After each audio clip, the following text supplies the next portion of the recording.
Yes, sir. We're officially back at it. This is Book Nice coming at you with the Articulated Comic Book Art Podcast, episode 92. I'm your host, Book Nice. I got my mans with me, Pancheesy, Rick Dom. I guess the Colonel will be joining us shortly. Back-to-back weeks. We ready. How you fellas doing? Feeling good. Feeling good, Bug. How are you? I'm feeling good, man. Can't complain. About to have a glass of wine. Shit, I'm getting a little sauce myself. Excellent. Oh wow! Coincidentally, I don't drink any alcohol. It's all good. We'll drink your share. There we go. They're doing it for me. No doubt. So, real quick, I want to go ahead and say something for those of us that are watching live and see today's topics. You'll notice that it's split into two parts. We're gonna be trying something a little new this week, just doing a main show with like figure related stuff, and then an after show, which will just be like our pickups and stuff, just so we can try and get like a real solid hour episode, so we can distribute it on iTunes and Podbean and all that stuff. So bear with us. We're gonna be switching it up. Pickups won't be first, but we'll just get right into the news, pretty much. No doubt. All right, let's do it. Yeah. So the first bit of information is that there's an article that came out this week about a man with an axe. Did anybody else read this? Yes. Oh, yeah.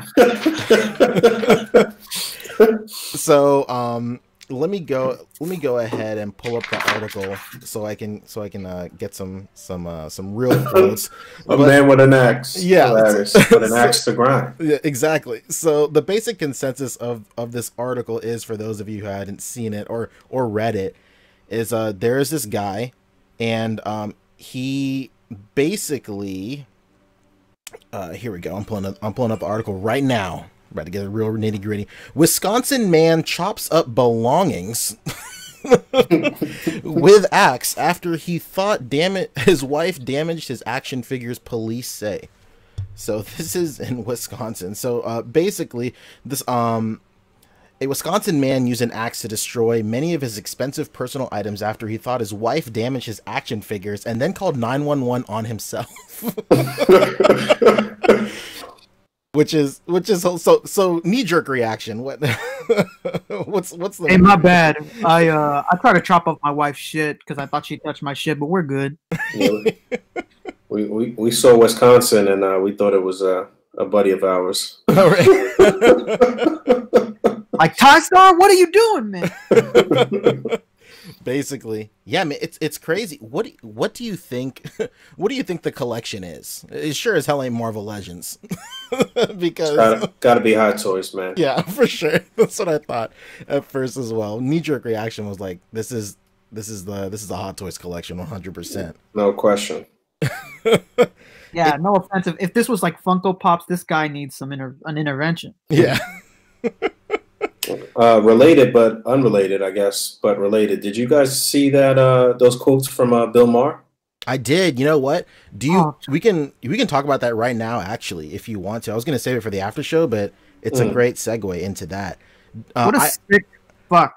I actually have the article pulled up, so I can go ahead and read those quotes off right now as well.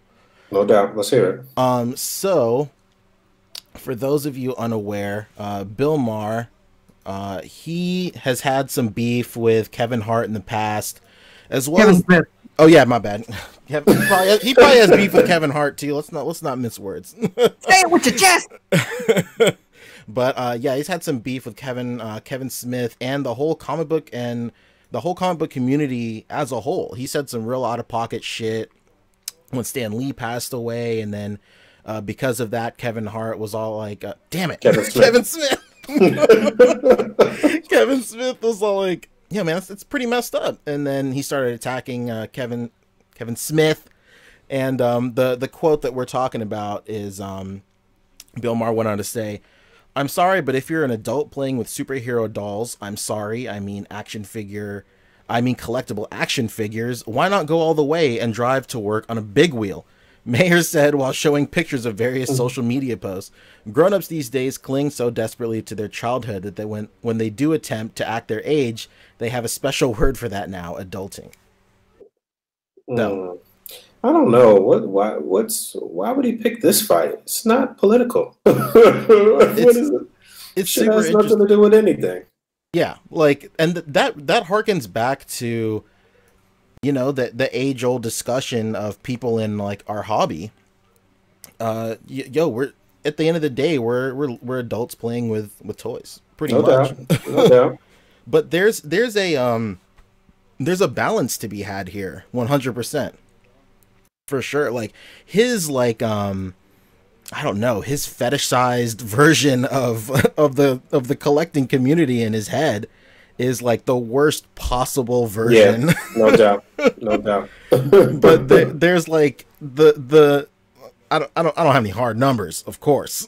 But like the general consensus as far as I know is everybody that I'm cool with in the community and that I've met and interacted with, we're just normal dudes, man. Yeah, easygoing, normal guys, no doubt. Family, kids, all of that good shit. It's kind of, you know. Yeah, like It, I'm sure those people that get like the stereotypical guy with the sweatpants and like 400 pounds and, you know, lives in his mom's basement. I'm sure those guys exist, but the reality is most of us don't do that. Yeah, they're out there, man. 100%, I guarantee.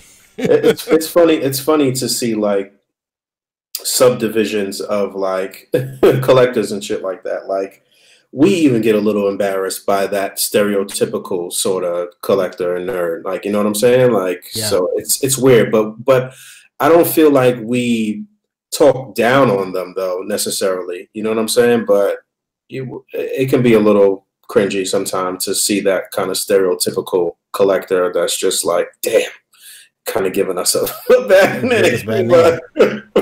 But you know, it is what sometimes it is. It is what it is, you know. You got I to don't band know why together. I don't know why he would pick this fight though. It's so random though. Like I don't know. Maybe it was a slow week.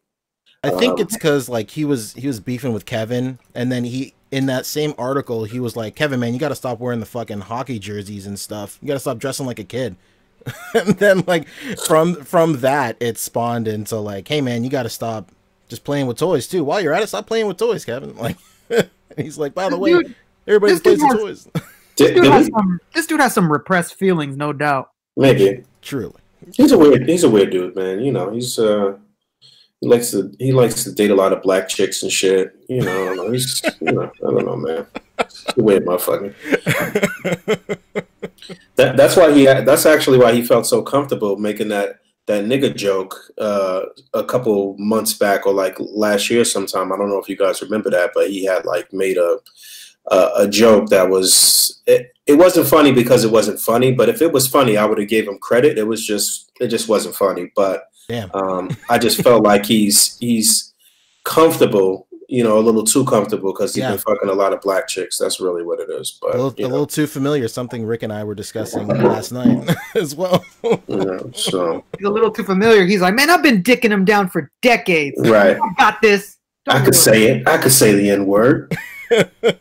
You know. So yeah, fuck Bill Maher. But it's funny though because he did have I did watch this segment from this week's show with him. He had Ann Coulter on there or whatever. This is not comic book related at all, but I was interested to see that. And he did kind of like play her a little bit. So he won a few points with me for that. But other than that, fuck him for that. I don't know why. I don't know why he would talk shit about Stan Lee right after his passing. That's nuts. It was crazy. So, I read another article as well where he like kind of did some cleanup on that. And he was like, hey, that stuff I said before wasn't necessarily at Stan's expense. It was just, you know, I was using Stan's death. First of all, first mistake, using Stan's death as a talking point to bring up something else I've been thinking about. And I was like, yeah, well, still, I don't know, man. Right, yeah. It's still kind of foul. But I yeah. don't think so, friend. All right, moving on. What else we got? So we'll just do some quick fire stuff on some figure companies. First up is Mafex. The hot button this week is the Wolverine that's been showing up. So you know, I'm always saying I'm not a huge X-Men head, so I will definitely be taking a back seat on this. But that being said, like, I do think this one looks really great. I will definitely be picking this one up, even though I'm not like a big X-Men guy, it's still something I definitely want to be adding to my collection, no question. They actually put up a little blurry. I don't know where that blurry image came from. I don't know. These days, I don't know what's what. I don't know how deep the well goes as far as companies and what they're willing to do for marketing and promotion and to get shit out there. I feel like a lot of times shit that we say is quote unquote leaked is not leaked, and it's the company doing that shit. Case in point, the whole Bird Box challenge shit with with that movie and shit. You know, they said that Netflix may have put that challenge out, and like, you know, that's genius marketing if they did that. You know what I'm saying?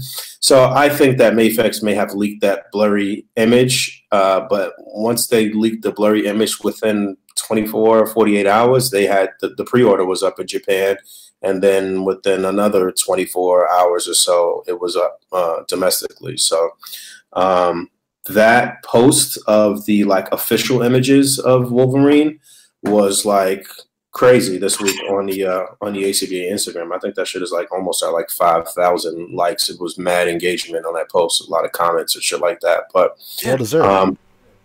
But yeah, he looks good, man. He looks good. Aside, like I said, aside from this, the color of the blue, I don't know why they made it sort of like a metallic kind of like aqua. Like I don't know what's going on there. Teal. It looks teal. Yeah. Word. That's perfect. But I don't know why they did that. But other than that, I like it. I like it. Some people were complaining about the claws, which are very much exaggerated. They're mad long. They're longer than his forearm, which they live in. So yeah, it's nuts, right? That makes no sense. and you know, it just when things like that happen, like I wonder, like, damn, why did I notice it with this? But when it came to the Revoltech, I didn't fucking notice just how ridiculous those claws are. You know what? Well, Revoltech, I'm okay with it being crazy with Revoltech because Revoltech is crazy. You know, it's really hyper stylized and like I'm cool with that. But for something like this, I think they should have went with a more accurate length, and it should have made sense. Like just aesthetically, it should have made sense. Just as far as anatomy goes, it should have made sense. You know what I'm saying? So yeah, and what's interesting is that if you look at those claws, there's definitely a square there. So I mean, for all we know, maybe later on they'll add another claw part, or you know, something. But I don't know, man. The square right there on the hand, like it's removable. Yeah, that makes me angry that they made the claw so fucking long, though. But I'm with them. Mayfex is looking like they're gonna have a really big 2019. They got a lot of cool shit about to drop. As a matter of fact, John Wick should be dropping, I think, next month. The ship date for Harry just went up from what's that shit? Ami? Yeah, on Ami, but what's the name of that movie? Kingsman. Kingsman, yes. So, I mean, Mayfex is going to have a pretty big year with their comic-based figures and with all of the other movie shit that they're dropping. But yeah, Wolverine looks cool, man. I'm with it. Oh, and I read somewhere too. Where did I read that? That the for anybody, I think it might have been Marvelous News that put that up, but that his height is pretty much the same height as the Marvel Legends Wolverine. So he is a shorter dude. So that's cool. Yeah, I think he's. Oh yeah, okay. I'm thinking of something else. Where I was thinking of something else, but that's good that he's a shorter dude. That's great. Yeah. So at least we don't have no. At least they got that right. You know what I'm saying? Even though right there the claws don't look crazy, but I don't know. I could definitely see just some third-party guys or some customizers just selling packs of just shorter claws. Or just like making metallic claws. Just like Rick said, this part right here does look removable. Like I guarantee you that it'll be some sort of removable part right here where it's just like the protectors on his wrist and are like on the top of his hands. And I could totally see a situation where just somebody in the community is selling just shorter claws. Right. Like a lot of cats are getting like those really high level 3D printers now. So making something like that is not an issue at all. You know what? I'm all over the place, but I just keep thinking about shit as we're talking about this. Two things. Old boy put up the pre-order for his Tony Stark head that will pair with the Mezco Classic Iron Man. Oh shit. So I actually pre-ordered that earlier today. And you made me also think about, did you guys see that? I don't know if this was on the list or not. I didn't even read the fucking topic, sorry. But did you guys see the, I think Stevie Bullets had posted a picture or a post in Plastic and Paint of a dude that's selling the arm attachment pack for the Hot Toys Doctor Strange. Doctor Strange, yeah. I did see Yeah, that. that looked pretty nuts, huh? That's crazy, man. That is pretty crazy. Especially for like an independent, Yeah, you just know, an independent dude. You know what I'm saying? Yeah. That's fucking ambitious as fuck. Yeah, and like it's so the thing with that struck me is like it's just one great like solid piece. So like as soon as I saw that, like I know exactly how he made that. He just made a file and he 3D printed it, and that's all he has to do is just 3D print it, and then he'll just like paint it. It's getting so easy for like these dudes to just go out and just put out really cool like third-party accessories and stuff now. And I keep saying it, man. It's amazing where the how much of an untapped market this whole thing of ours is. Like, you know what I'm saying? Like, there's people getting in where they fit in every day, making bread. You know what I'm saying? Hand over fist and nudging their way into the game, and like it's crazy, man. It's crazy, and that's all because of the love of displaying, you know, collecting and displaying and doing toy photography and shit like that. That's pretty crazy, man, to be. And you know, it's a great time to be a collector. It's nuts for how many years. I said it's nuts how many years all of us would constantly say, like, why isn't anybody doing this? Word. And it's not even like, I don't feel like shit is oversaturated either, though. Like, you know what I'm saying? Do you guys feel like, nah, it's too many dudes doing this? No. Like, I feel like it's something for everyone and something for everyone's taste. And like, you know, I don't feel like it's overkill at all yet, you know? No, I mean, maybe it'll get there at one point. But I don't personally think we're there yet. I don't think so. But yeah, this is pretty ingenious and innovative. So I'm assuming that the official Hot Toys version didn't come with anything, obviously, right? Not. Okay. Yeah, that's pretty crazy. Marco Art. Marco Art. Yeah, you got his little 3D printed face right there in the logo. He's doing it all. Yeah, I had a really interesting and like a good long conversation with somebody in PNP. I think it was that guy Austin. I can't remember how to spell his last name, but it starts with a W. Yeah, it's like Walkie Meyer or something. Yeah, Walkie Meyer, Walkmeyer. one of the two. Shout out to Austin Walkie Meyer.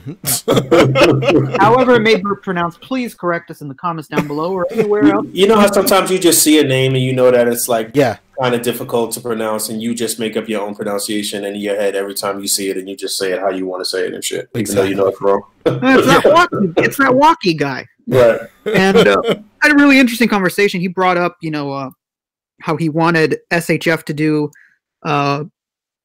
characters for Marvel, and you know, people started chiming in saying like, yeah, man, it would be so much cheaper, and it would be this and it would be that. Like, why is Mafex so much money? And I had a good conversation explaining to him just exactly why Mafex is so much more expensive, and why when SHF makes it, it's not going to be as cheap as you imagine it to be. You know, at the end of the day, they are allowed to sell stuff here from Marvel.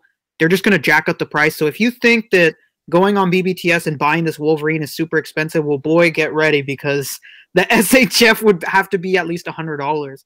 Yeah, I saw that thread as well.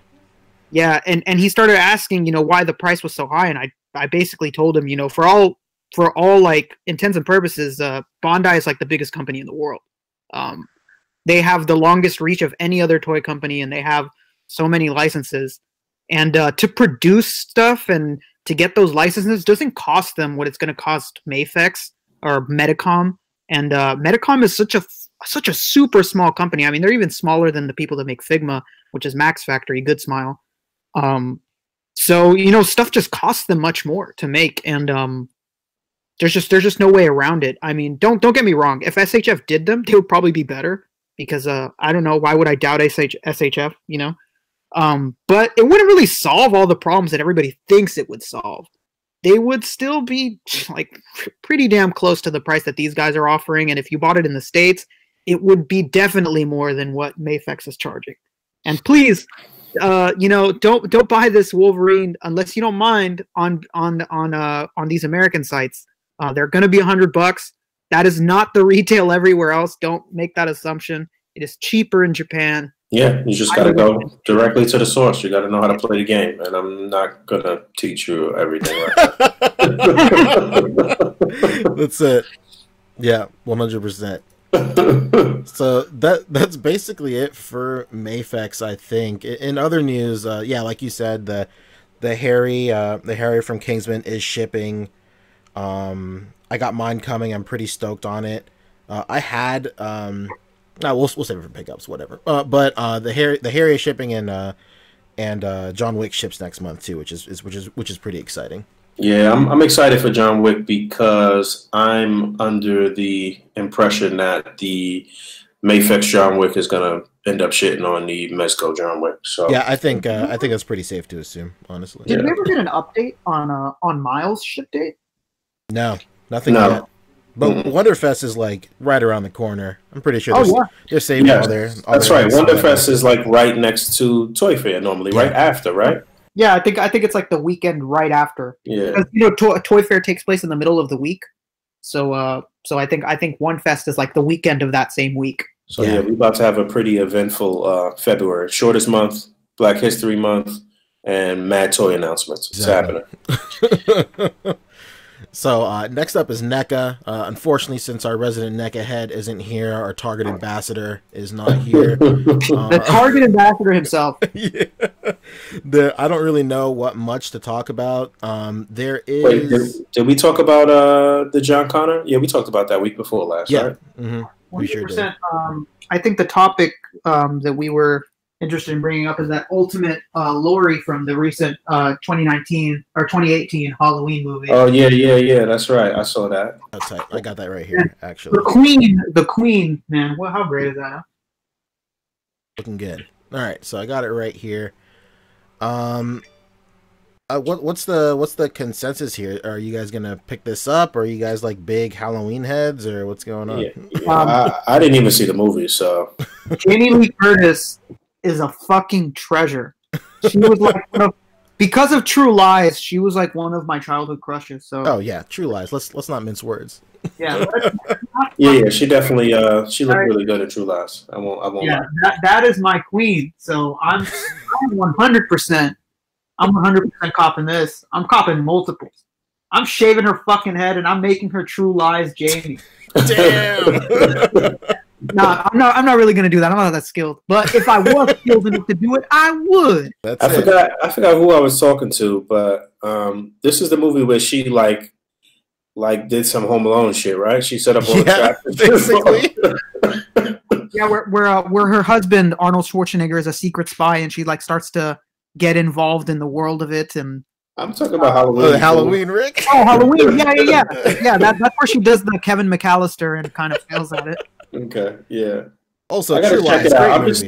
I'm just not a big horror fan like that, but I'll check it out. It's an ultimate figure from NECA. I normally, kind of fuck around with the ultimate shit. So because you're not a big fan of horror, I actually think you'll enjoy it. It seems like the people that really like had a hard time with the film are like people that really love horror and really love Halloween. Yeah. They took the movie very seriously, so when they saw it, they were like, "Just fuck this." What I thought, and I was like, "Oh my god!" Yeah, spoilers for the end of the movie here, right? It's like, oh man, yeah. I think overall, it's a great looking figure. Tulin looks good. Pan-Apps look great. I mean, like you said, all these Ultimate NECA figures, they impress, man. Yeah, even if I don't fuck with a franchise, 9 times out of 10, I find myself really wanting the figure just based on the quality alone. So. Mm-hmm. Yeah, look, and you know what? We talked about this too, but the NECA Michael Myers shitted on the Mezco one anyway too. Sure. So, and I highly doubt that we're going to be getting Mezco this chick, Lori. So, so yeah. And it's funny. Somebody put up a picture of fucking of the Terminator Schwarzenegger figure, the older one, and this Lori, and they were like, "Well, it's True Lies 20 years later." That's great.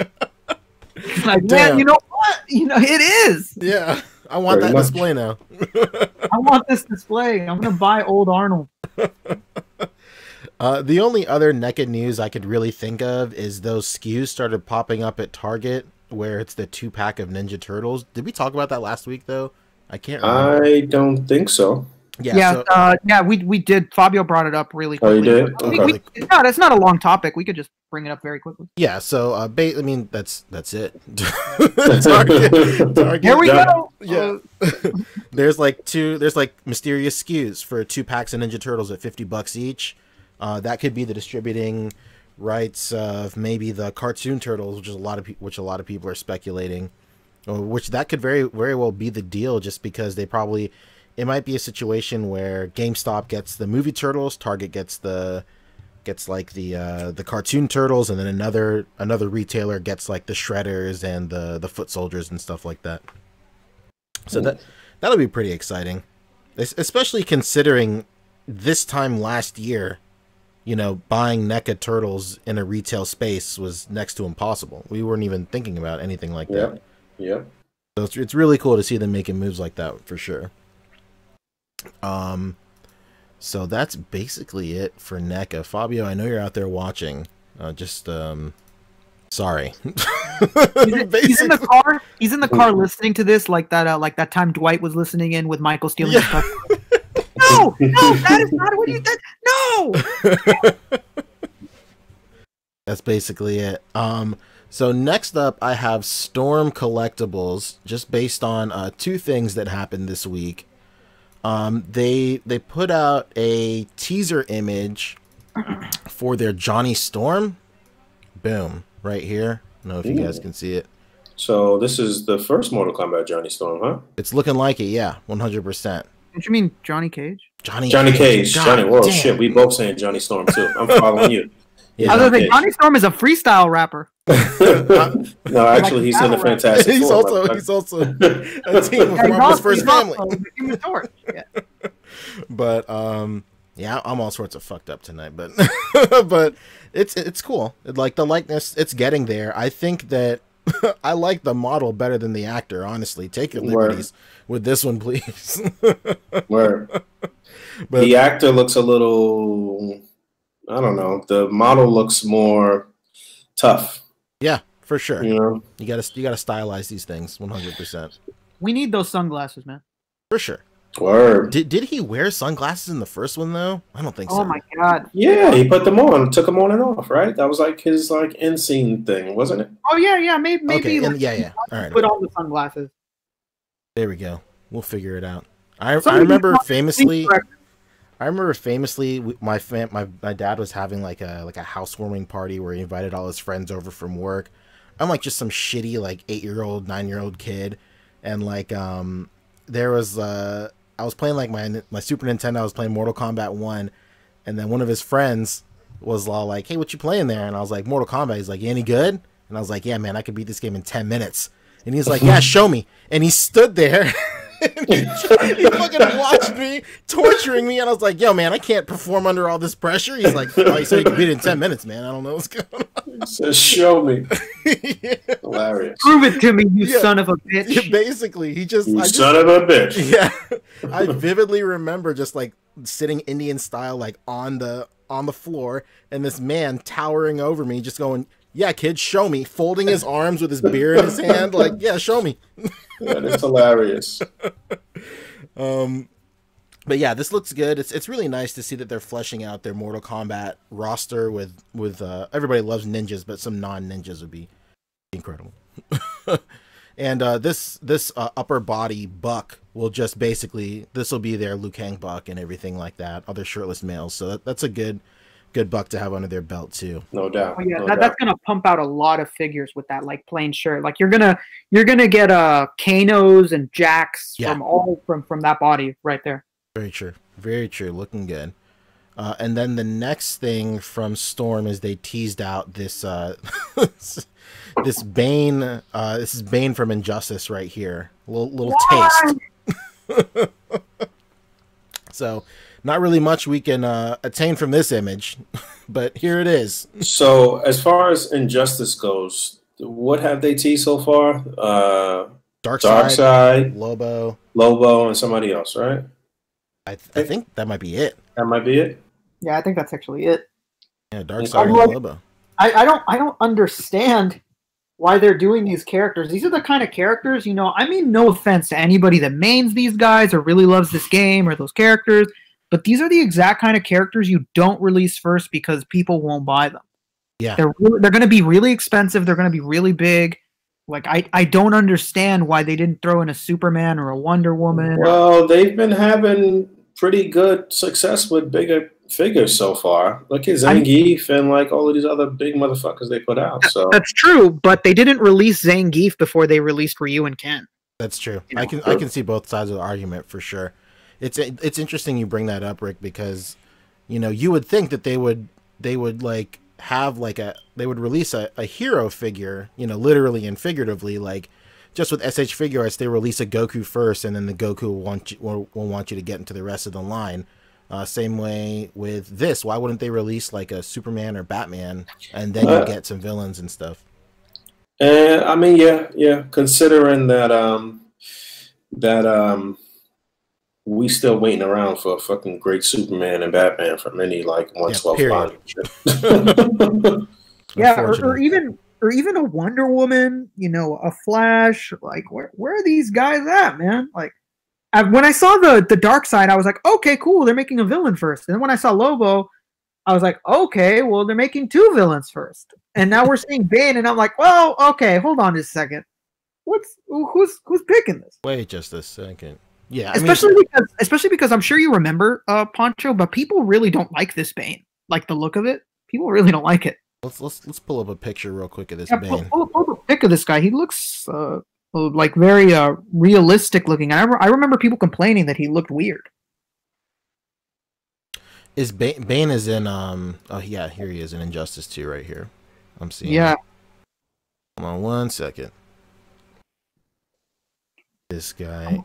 I was also happy to see that they changed their Lobo. That initial Lobo that they showed looked like absolute dog shit. Damn, hot takes with Rick. Oh, yeah. Oh man, that thing looked terrible. It looked like Surfer Bro Lobo. His hair was like swaying in the wind. It looked really weird. But thankfully that when they released the quote unquote like farther ahead sample, it looked really good. Yeah, this Bane is like just more the same of like tactical suits and stuff like that. So yeah, he literally just looks like he looks like a Mortal Kombat character, just without the vest. Basically. Yeah. Oh, that's how he looked. Yeah, I've never played this game, so I'm not. Actually, I don't think they're going with this one. They're going with the other look. Actually, he absolutely looks like one of the ninjas from Mortal Kombat. They're going with that look. There's like more clear ones of it up above. Interesting. So this is Bane from Injustice 1. That right there. Yeah, that Bane right there. Interesting. If you look at the image, picture, it looks like that arm. Yeah, there we go. Yeah, you're right, Rick. Egg on my face. My bad. I mean, still, people didn't like this thing because they said that it looked like he had a motor on his chest. Yeah, he definitely does look a little motor-ish. Look, all the gearheads out there will definitely pick this up, though, for sure. Yeah, shout out to all the guys that mod your cars out there. Shout out all the racers. Yeah, I'm not really feeling that look. It's too much extra shit on him. I don't like it. Yeah. Now that mask really does look like a GIMP mask. Like, I mean, it even looks like it has zippers up top. I mean, that's not what it is, but it looks very gimpy. What it looks like. It looks like a GIMP. Talks, quacks. Yep, There you have it. If it quack like a GIMP, then it's probably a GIMP. It's interesting because like they're just because like their Darkseid is the Injustice 2 version of Darkseid. So like are they just gonna be jumping around between Injustice 1 and 2 because like if they finally release a Superman and it's the Injustice 1 Superman, I'm gonna lose my mind because I hate that version of Superman. Me too. I know exactly which one you're talking about, even though I've never played any of these games, but I hated the look of that Superman. Yeah, man. I don't understand their direction. It's just really, really weird. These decisions don't make much sense. Yeah, I mean, regardless, like, I don't know. I'm on the fence of this Bane. Like, I know a lot of cats in the chat are saying they'll be picking him up. It would be nice to have like a big ass dude in my collection and whatnot, but I don't know. It's on the fence for me. Yeah.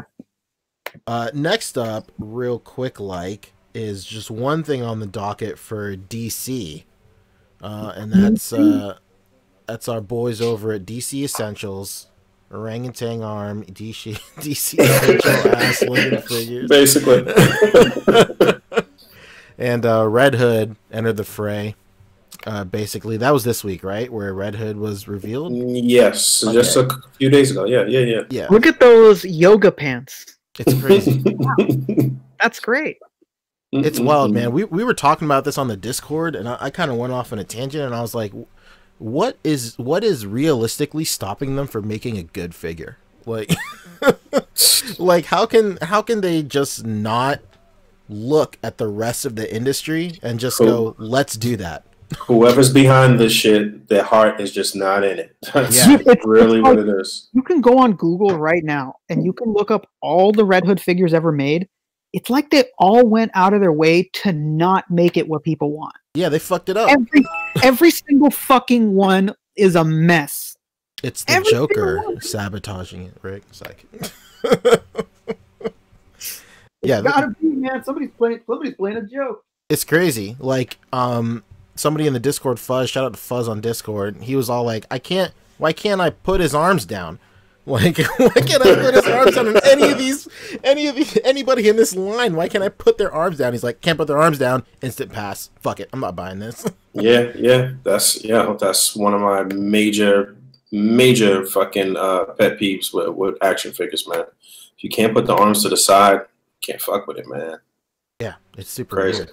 And like the arms don't look crazy long right now, but they're still long ass arms, man. Yeah. And what's the major thing that's wrong with this figure, this release? You mentioned it. No trigger fingers.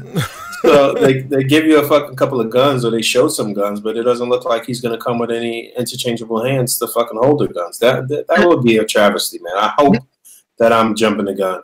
Not just that, but when you go to Big Bad Toy Star's product description, it says that he comes with a quote unquote arsenal of guns. Yeah. It doesn't list that he comes with hands. Well, hasn't that been the norm though? They haven't been giving you any interchangeable hands, right? Yeah, for Essentials. They haven't, man. Let's hope that this is just like a mistake. Like this wasn't the figure hands they were supposed to put on. That would be fucking stupid. And like I said, that lends credence to what I'm saying about whoever's working on this shit. Their heart's not in this shit. How could you forget trigger finger hands? Somebody with guns. Shit's crazy. Yeah, at this point, like an arsenal of guns without trigger fingers, like just nix one or two guns and give me some fucking trigger fingers. Basically, it's fucking torture. This is like action figure collector torture right here. Yeah, if I have a Red Hood, I got guns, man. If I'm buying this Red Hood, there's a 90% chance that the person buying this Red Hood has guns. So just relax and just give me some hands to hold them, you know? Right, basically. Fuck it, I'll find my own guns, no problem. It's crazy. It's like going to a dealership and buying the wheels separate. Like I've been seeing Red Hood customs since I've seen customs. So like, you know what I'm saying? Like they've been, people that love DC have been wanting a great Red Hood figure since the beginning. Since the character came out, man. So yeah, well, it's unfortunate, man. Yeah, no doubt. It's really unfortunate. Yeah, it's a sad state of affairs, unfortunately. So the next thing on the docket is our friends at Mezco. They unveiled this teaser image right here. I'm about to pull this bad boy up. Boom. It's on Mezco Toys 2019. I assume this will be, you know, a Toy Fair reveal. No question. Yes, no question. So, you know, all the internet sleuths have decrypted it already. Yes. Yeah. This was another post on the A.C.B.A. Instagram that had a lot of engagement this week too. But yeah, what you guys got? I guess we already know. I've seen some people put Photoshop the actual shit in there already. There's only one that I don't know. And it's like, my guess is that it would be Shuri, the person with the random knot on the top of their head. That definitely looks like new movie Hellboy. That looks like movie Captain Marvel. That looks like Harley Quinn. Pennywise, and then the Mezco bug guy. Right. Well, why would they do the fucking Mezco bug guy? It's crazy. Yeah, like I don't know. Yo, after Diabolic, you know, the sky's the limit, honestly, with these right. guys. that Mezco bug guy. That's like the kind of thing you make and you only give to the staff. Yeah, that's interesting. Oh shit! What if that's the fucking Toy Fair exclusive? Yo, if that, Oh my god! if that's the Toy Fair exclusive bug, dead ass, I want that thing for sure. Because I know you're not gonna fuck with it in any Hell manner no, I don't at want all. that shit. Well, I'll tell you what. Isn't he in a suit though? It looks like he's in some sort of. He's got like some. I don't know. I got look up the image of him. He's in a suit. The bug guy's in a suit, right? Oh, okay. Let's see. What's his name? I just don't just know. type in Mezco bug. Mezco bug. Yeah, let's Typical Mezco bug. let's see. Oh shit, he sure is. Okay, let me pull this up. His name is Gomez. That's right. Damn, big shout out Gomez, man. Yeah, big shouts out to Gomez right here. Putting it down. Here we go. Yeah, here he is. He's in a suit. He's doing. Yo, what if he's in the same suit as John Wick and they just? Yeah, I was just thinking that.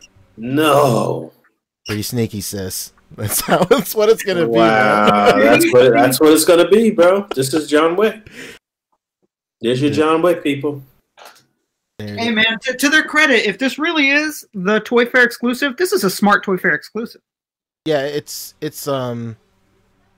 something for people that go out of their way to go to the booth, brand loyalty and all that shit. So, you know, it's pretty tight. Would I prefer something else? Of course, but like, you know, it is what it is. I am really interested to see what it's like, but I'm just into weird shit like that, so that's why it appeals to me. And I know Bug is mentally checked out at this point. So. Yeah, I'm thinking deep about this being John Wick. That's why, and I'm just like, I don't know how I feel about that. I feel a little dirty. I don't know. I feel gypped. And I also just peeped that somebody's got pictures of the Revoltech Deathstroke. Some account here on Instagram. I guess we'll share that later, but it's not that important. But yeah, that looks like Captain Marvel in a minute. Yeah, Captain Marvel. That's what a lot of people are saying as well. That's just her mohawk right there. Mm-hmm. She's got the Oni tail. That's the Oni tail. And I don't need a fucking Pennywise from Mezco. Yeah, how many Pennywises do we need? You know, basically. And also, no offense, but like, why do we get a Harley Quinn before we get a? Oh no, I guess we already did. I was gonna say, why didn't we get a normal looking Joker? But we did. I just have that Hot Topic Joker burned in my head. I'll tell you what, this Harley Quinn better not be the same fucking buck as Catwoman. Oh boy. Single joints, man. And I hope it's not some like Hot Topic fucking Harley Quinn. I hope it's a good version that we could match up with the Jokers that we got already. Yeah, need pretty tight. I think I'm the only person on the panel, let alone the planet, that is pretty excited for that Hot Topic Joker though. I enjoy the aesthetic of that one, but when it comes to what you said, Bug, yeah, like I hope this is just gimme Harley. I just want just give us a nice classic looking ass Harley, and then go nuts with whatever you want to do. Yeah, do whatever you want after that, but give us a classic one, man. But who knows? Even that Hellboy, what we think is Hellboy, something looks a little weird though. Like I don't know. His proportions look funky. His leg is like thin. Yeah, I don't know, man. But what was the consensus with people with the trailer that we saw so far? Did people like that shit? I thought it was ass. Yeah. Okay. What trailer? What trailer? The Hellboy trailer. Oh, it looked fucking terrible. Yeah. And like I'm the resident, like, yeah, I'll give it a chance. I thought that was pretty okay. Yeah. That is true. That is true. To hear you say that is pretty surprising, no doubt. It's weird. Like, I just don't get it. Like, the tone is so weird. The tone in the trailer is weird. The tone that you get from all like the press releases it doesn't match up with the trailer. then like it's just like the movie just looks like, hey, those other two movies, yeah, that's us too. Get it? Like nothing ever happened. We didn't change any cast or anything like that. Right. Yeah. Like, Yeah. maybe. My biggest issue with the trailer was that they billed it as something else. The guy that's like in charge of everything was like, "Hey man, I know you guys really love Guillermo del Toro and you love Ron Perlman, but here's the deal. Like, we want to start brand new over. We're gonna make this shit much more like the comics. It's gonna be dark. It's gonna be fucking gritty. Like, we don't want to have Del Toro anymore because we don't want that style."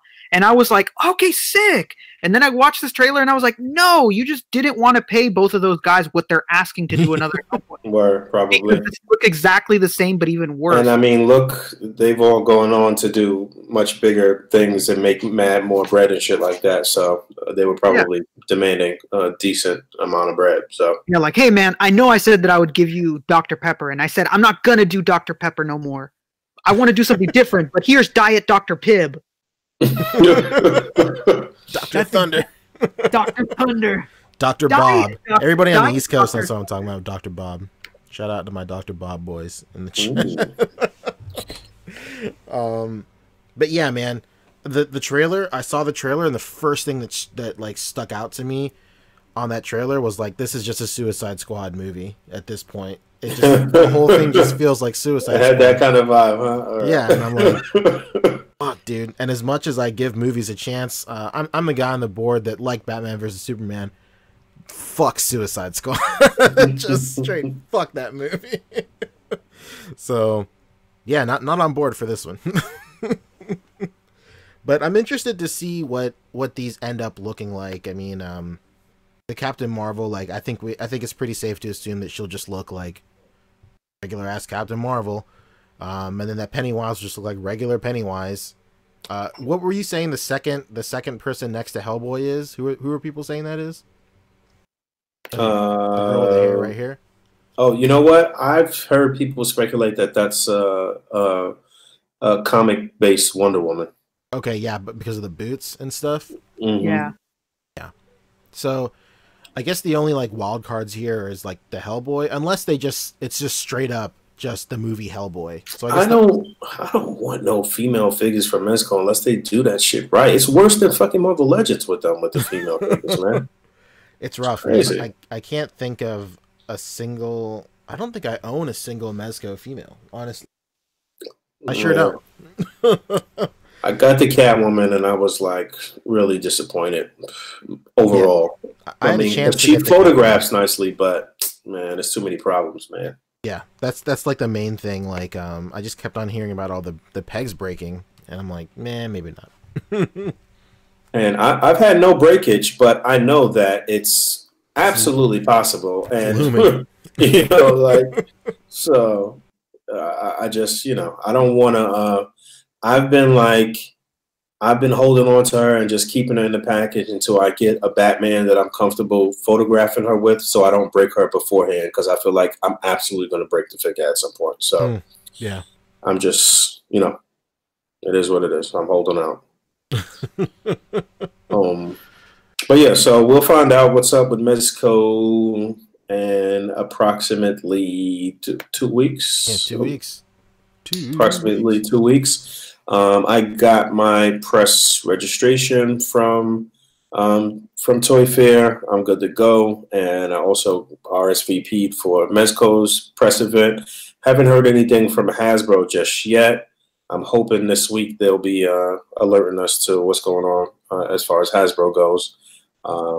But yeah, ready to rock. So next up on the docket is just some Dragon Ball stuff. Let's see, what did I have for Dragon Ball? So the main Dragon Ball things that happened this week is somebody got a somebody has the new Broly in hand, and they just squatted him up next to the old Broly, and here's just like a side-by-side comparison. Oh wow. Of what's so he's a big motherfucker, huh? He's huge. But they did better with those shoulder joints on the new one, that's for sure. They look a little more streamlined there. Yeah, very true. Rick and I were actually talking about this last night as well, and like, I for one don't fuck with this face in the slightest. I don't like this face at all. Which one? The old one or the new one? The new one. I think it's too realistic. Really? Yeah. Oh, okay. I think like his brow lines right here. And maybe I'm hoping it's just the lighting, but his brow lines right here and then his chin, like the shading on his chin right here looks weird.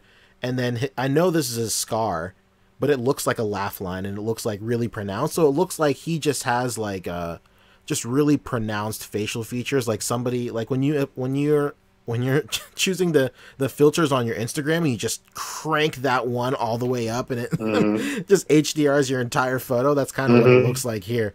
But yeah, the face just looks weird. Rick and I were saying, Rick pointed out that like I don't think at any point in the movie does he even make this face.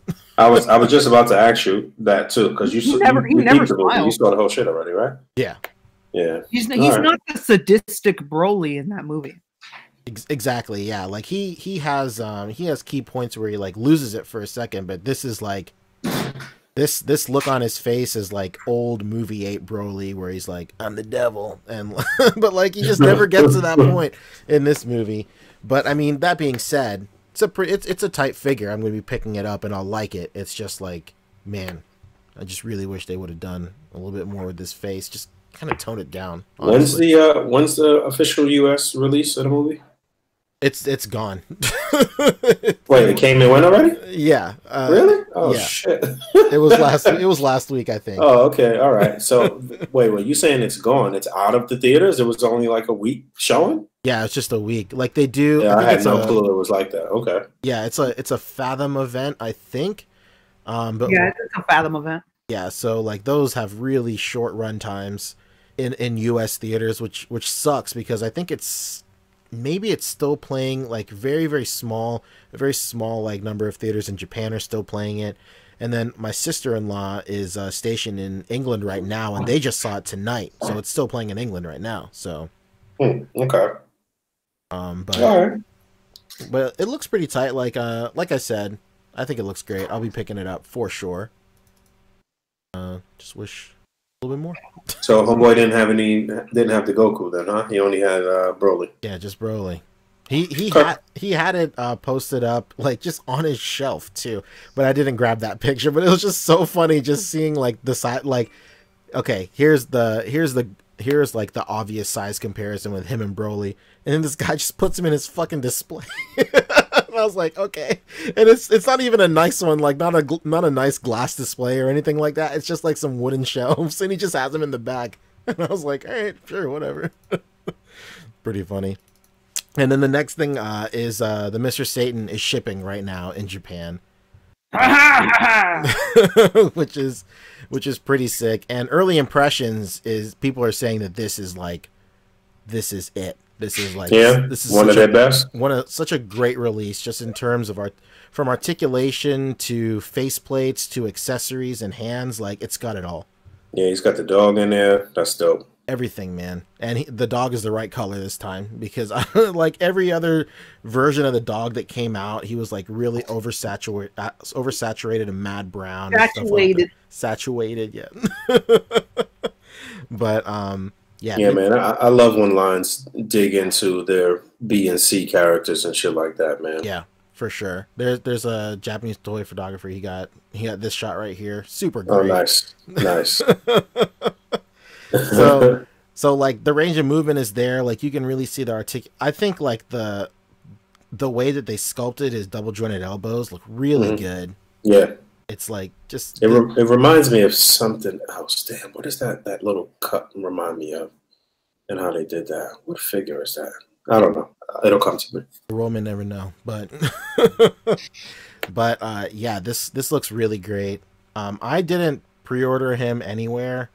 I'm just it's because like it was one of those things where it was like Nippon Yasan only, and you had to pay like the full $80 at the time, and I'm like, yeah, I don't know. I don't got the bread to spend on that right now. So I'll probably just go like the eBay route, or if he's still in stock on like maybe Nippon or Hobby Link or something, then like I'll add him to something else I'm picking up or whatever, and then I'll grab him. As much as I love Mr. Satan, like I know I can't wait. I know I won't be able to wait until the Bluefin release, but if I don't get him right now, I'm not killing myself over it. You should pre-order him on Big Bad Toy Store just as like a placeholder. A safety net. Yeah, I have him pre-ordered. Okay, all right, good, good. That's like my go-to. That's my method. Like if I can't get him on any Japanese site, then as soon as BBTS goes up, I'll do that, and then as soon as Amazon goes up, I'll do that too, just as like at least I'll get one at that point. Mm-hmm. Amazon has had them up for like a long time. Yeah, they sure have, yeah. So who knows? We'll see. And then like the kits for Ultra Instinct Goku, the figurized kits for Ultra Instinct Goku and the Broly came out. Are shipping now too. I don't have any photos of them, but they're shipping now too, which is pretty tight. So if you want like an early whack at like some Dragon Ball Super Broly movie shots, just pick up that figurized kit. But don't play yourself by saying that it looks better than the SH Figure Arts, because we know you're out there. Classic. Next up, real quick, is so Tamashii announced that they're actually opening up their own store in Tokyo in Akihabara later this year in April, which is pretty tight. So it's a three-story store where it's the first floor is the event floor, the main floor, and then like a high grade floor for what I assume is just like Gundams and Gunpla and stuff like that. I wonder if they're going to be doing other like events there now, like, you know what I'm saying, like major events and shit. Yeah, so I'm thinking like how they do like the Tamashii tour here, like they'll start off that junket here in their the first floor of their that makes sense. Yeah, that would make sense. Word. Yeah, and this will probably be a nice place for like you know, they'll obviously tour with like all their prototypes and stuff to different cons, but like the event floor is where those prototypes will live. And then people can just come in and look at that shit and stuff. Hopefully that's the case, which would be pretty cool. Which seems like a great move, honestly. Because that's what Hot Toys does, I believe. Where in Hong Kong, I think, like, I'm super new to this this scene. So just take everything I say with a grain of salt. But I'm pretty sure that's what they do with Hot Toys in, like, Secret Base and stuff. Like the two main stores that sell Hot Toys, like they put their prototypes on display in like their home stores, which is really cool. So you don't always have to like wait for a convention to roll around. You can just roll up and just check it out. Honestly, roll up on these dudes, man. Hit them up. Yeah. So I'm pretty stoked. Boog famously said as soon as we shared this in the group chat, like, you guys know you don't fucking live there, right? Which is hilarious. Like, you're gonna be going down the street to this shit. No, bro. But it seems like a cool like destination and stuff, and it'd be nice. It's nice for them to have like a home base. Yeah, the reality is, man, that Akiba is like a really like a strange place. It's like everywhere is a mixed bag. Like you go on a floor and it's like, well, here's fucking Godzilla next to Figma, next to Kotobukiya, next to Hot Toys, next to this, and like it's cool that to see a company have just a building that's theirs and it's not gonna like mix in with everything. Like if you've ever been to like Frankensons or like those type of toy shops where everything's just in a glass case, like that's exactly what most Akiba stores are. So it's nice to see that, like, fuck, man, this brand is either making so much money that they're down to do this, or they're out here fucking showing their balls off, because this is nuts that a company bought a 3-floor building in Akiba to display, because Akiba's expensive as fuck to rent it. Yeah, and like they'll just be doing all their shit, like all their future events will probably be on the first floor. They'll just be making mad bread on the middle floor, and then just the third floor is just for all the Gunpla and stuff. So yeah, and then the top floor is for porn. Is there like I guess there were Toys R Us's in Japan before Toys R Us went out of business, right? Yeah, they definitely had Toys R Us out there. There might still be Toys R Us's in Japan. There's still Toys R Us's in China. What other name brand sort of chain toy store is out there? Is there anything else, or it's just a bunch of specialty shops, basically? There's Mandarake. Mandarake has like I think like 15 stores, something like that. So that's like one thing that comes to mind. But like A.C.B.A. is just like a big culmination of like not mom and pop shops, but like specialty little shops and stuff like that. Yeah, and what's it called? Ami Ami had a store open up like 3 years ago. I believe so. Yeah. Like 3 years ago, they opened up a storefront. I've never been there, but I've seen people take videos and like I watch like a typical fucking weeb. I watch so much people like going to A.C.B.A. and like going to toy stores, and like most of the time they don't know what the fuck they're talking about. They're like, "Oh man, cool! Look at this Luffy! Oh man, look at this Goku! Oh, I'm so sick!" And I'm just like, "Damn, no! Turn the camera to the left!" Well, come April, Rick, you'll be looking at a bunch more videos of that with the Tamashii store. Stay tuned. The anticipation. I know. It'll be killing you. So, it's not... I forgot to add it to the docket, but you guys want to talk about that Revoltech Iron Man real quick? Some shots came up of it. Actually, I didn't even see that there was a... Or no, maybe I did see, like the other day. Yeah, so, People in the chat have been asking us to do this for the last couple of podcasts. Like, they did official images like in like a magazine and stuff. But then the guy who's sculpting it just, I don't know if he started tweeting it or something, but he just started just showing off the fucking sculpt. Like, and somebody said like, man, you know this guy is fucking amped and hyped if he's just like, fuck it. Just check this shit out, basically, on the internet. So I'm pretty stoked on this one right here. So there's a couple of images right here. I'll just cycle through them.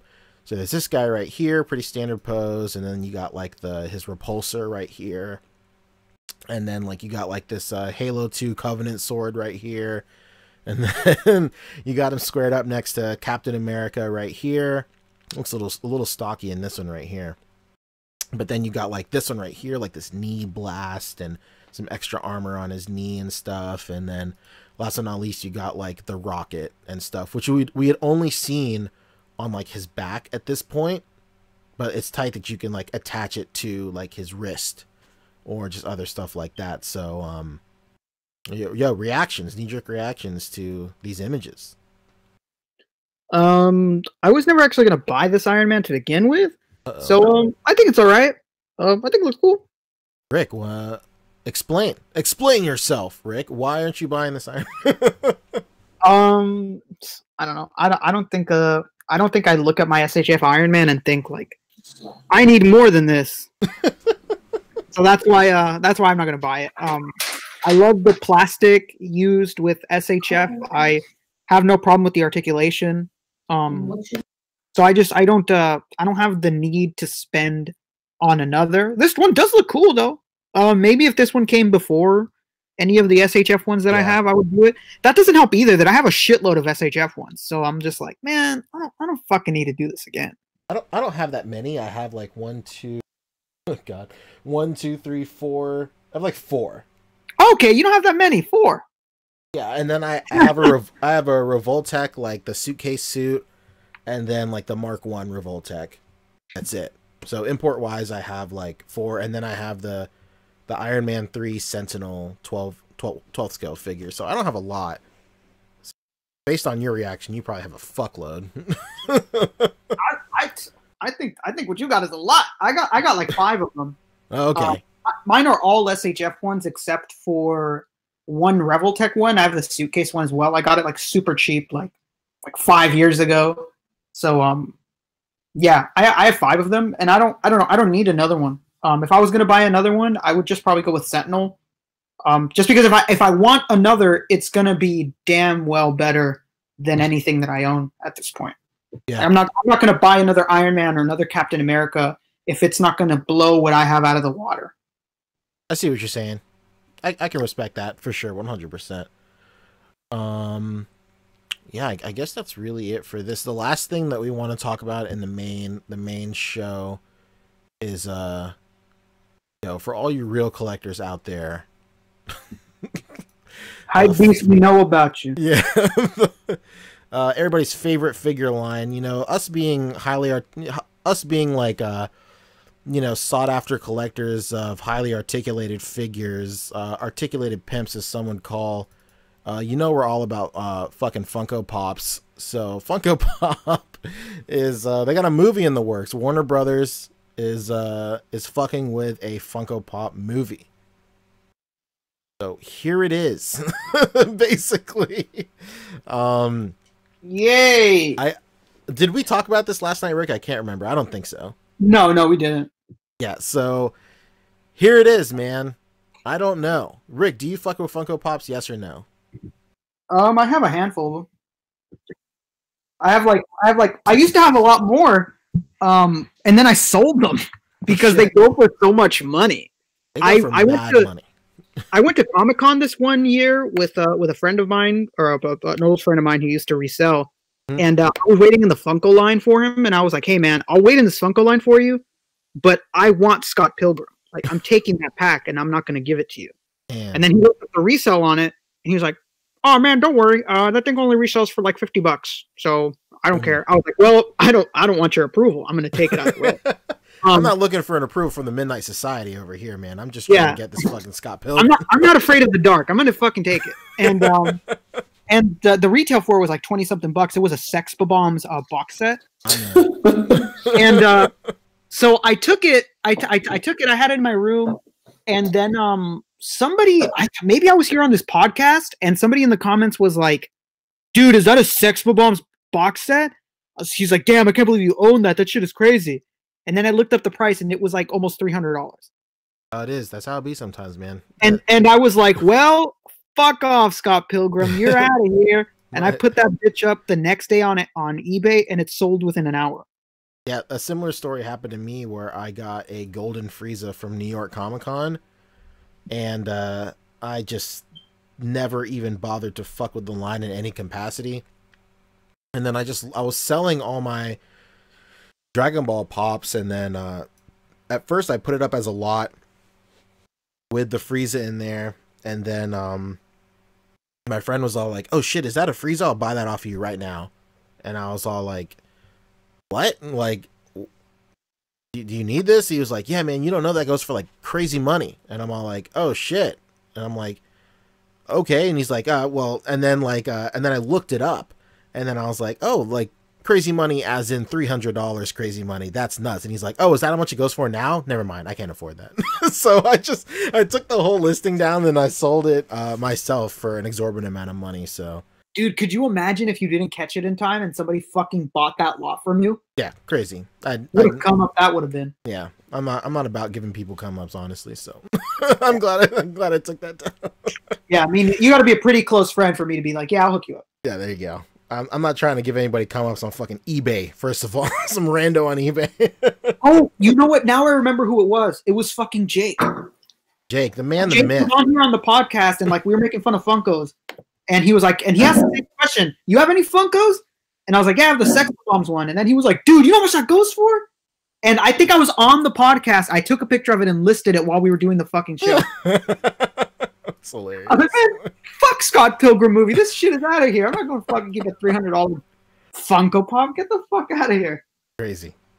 So, yeah. So this is like, I guess, the preliminary, just not even storyboard, but like character board or just something for this movie. Look at those incredible, really fantastic, interesting names. Colt Cooper.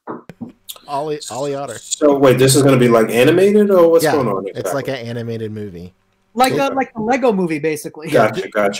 It's literally going to be Warner Brothers' version of the Lego movie, 100%. Okay. Because like they are Funko Pops existing in the real world. That's it. Wow. And you know, honestly, the first thing that grabs me about this whole thing is this like panel right here where I guess Bob Ross is a fucking therapist, and he's in a sesh with Wonder Woman right here. Mm-hmm. And these two panels right here kind of make me want Funko Pops. Like if Funko Pops looked like this. No. Come on, we gotta get you help, bro. No. Like we gotta get you help. My biggest problem with Funko Pops is like this right here. This like they're dead eyes, man. I can't. There's like no expression or anything like that. But this right here kind of looks okay. So if the movie is animated where like they actually have some facial expressions and their heads stretch and whatever, and they get some emotion or something right here, then it won't be as bad as I initially thought. Like, look at this pose Bob Ross is in right here. You got him doing a full spread. Like, you're never gonna find a fucking Funko Pop that'll be able to do that. Yeah, like, you know what's funny? Fix like that in that position. Yeah, that's one of the only Funko Pops I own. I have a Bob Ross where his afro is soft and furry. Really? Yeah, it's a flocked Bob Ross. Like a fucking Chia Pet, huh? Yeah, it's like a Chia Pet Funko Pop. And I remember I was like, man, I love and respect Bob Ross so much and his little happy trees that I'm gonna buy it. Oh, correction. Lego Movie is made by Warner Brothers anyway. Shout out to shout out to someone in chat. Somebody said that. Shrill Galaxy. That makes sense because they make the Lego Batman movie. So boom. Yeah, that makes sense. So like, it's just another property they have under their belt, and they're like, "Yo, Lego Movie made mad money." So yeah, it did. Let's do that. And they've had 2 already, right? There's been 2 Lego movies, right? The 2 second Lego one's Batman movies. one is about to come out. Yeah, hopefully it's good. The directors have never done a sequel. I think. Don't quote me. But I think I read that those directors have never done a sequel to any of their movies, and this is like the first sequel they're doing. So hopefully it's great. Be pretty tight. Interesting. That's basically it. Be sure to tune into the A.C.B.A. podcast for all the up to date information on the Funko Pop movie, because we'll be doing this week to week. As you can tell, we love Funko here, so we're gonna be fucking on that ball. Man, 100%. So basically, so the way this is gonna go, I guess, is this is just the end of the regular podcast that I'll try and upload to like iTunes or Podbean or whatever, and then just stick around, everybody that's watching us live. Stick around because we're just gonna roll right into the after show, basically. So here we are in the after. Just like that. Yeah, go back to this. We're gonna still be here, just in a different session. Yeah. So the first thing on the after show discussions. Book, how much time do you got left? Actually, probably about another 20 minutes we could rock. Okay, so the topics are for after show is pickups, Broly movie spoiler talk, what to grind on in Discord posing channel. Posing challenge. Let's burn through pickups, and then I kind of want to do what to grind on in Discord posing while you're with us. Honestly. Okay. All right. So this past week, I don't know that I got anything new. I don't think I got anything new this week, actually. I have the Harry figure coming. No, I did get something this week. What was it that I got? Oh shit! I got the SHF. Infinity War Hulk, and I was just shooting him before and finishing up a video for tomorrow and a shot for tonight, I guess. And yo, this figure's the truth. I put him in my top 10 before I even had him in hand, and I'm not disappointed. This figure is the fucking truth. If you don't got this figure, man, you bullshit. Best Hulk that we ever got so far, no question about it. Yeesh. Where'd you get him from? BBTS? Yeah, BBTS. And don't get me wrong, some of the older Toy Biz sculpts for Hulk and like the sculpt for the Face Off Hulk and all of that shit is all good and fine, and you know, they definitely have a place and history.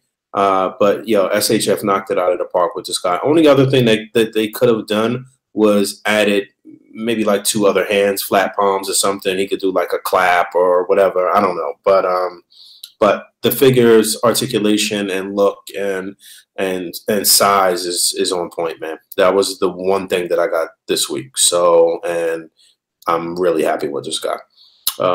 Rick, what you get?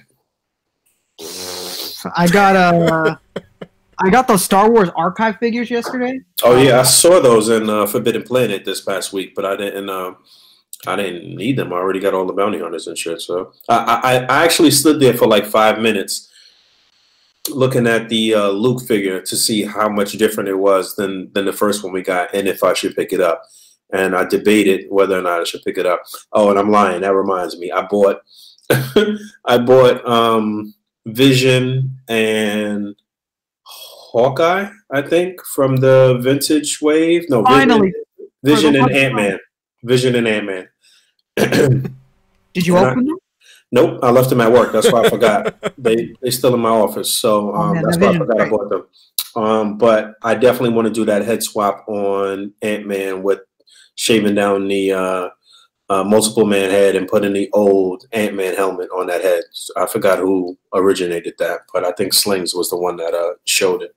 What did you think? Somebody shaved down the head on one of the extra heads from Multiple Man, and then put the old Ant-Man, Toy Biz Ant-Man helmet on there. Good. And it looks real cool, because I do not like the head sculpt on the vintage wave version. But yeah, sorry to cut you off. I got all in your shit. My bad. Go ahead. Some guy yesterday at Target, like, I don't know if he just looked at me and was like, I don't fucking like you, so I'm going to get you in trouble. I'm going to get you in trouble because you wear nice shoes and Supreme, or or maybe he was just like trying to let me have a come up. He was a fellow toy collector that was just trying to help me out. I don't know what the fuck the case was, but I was standing in the line and I was going to pay for 2 archive figures. I got IG-88 and I got fucking Bosk. I saw Boba Fett there, but I've had Boba Fett since the initial release, so I didn't care about grabbing another one. And so I'm there paying for it, and the guy's grabbing his bag, and he looks at the lady ringing me up, and he's like, "Hey, those are buy one get one free, you know?" And the lady's like, "What?" He's like, "Yeah, those are buy one get one free. You shouldn't be charging them $40." Hell yeah. And he just walked away, and she was like, "Are these buy one get one free?" She looks at me, and I was like, I don't know, I guess. Bitch, I don't know. You work here. I was like, I don't know. I guess. I was like, in the moment, I was like, I didn't know that, but I guess if he said they are. And she was like, okay. And then she marked them buy one, get one free. And then I asked a couple friends through messages, and they're like, yeah, man, there's no fucking buy one, get one free going on. Hell no.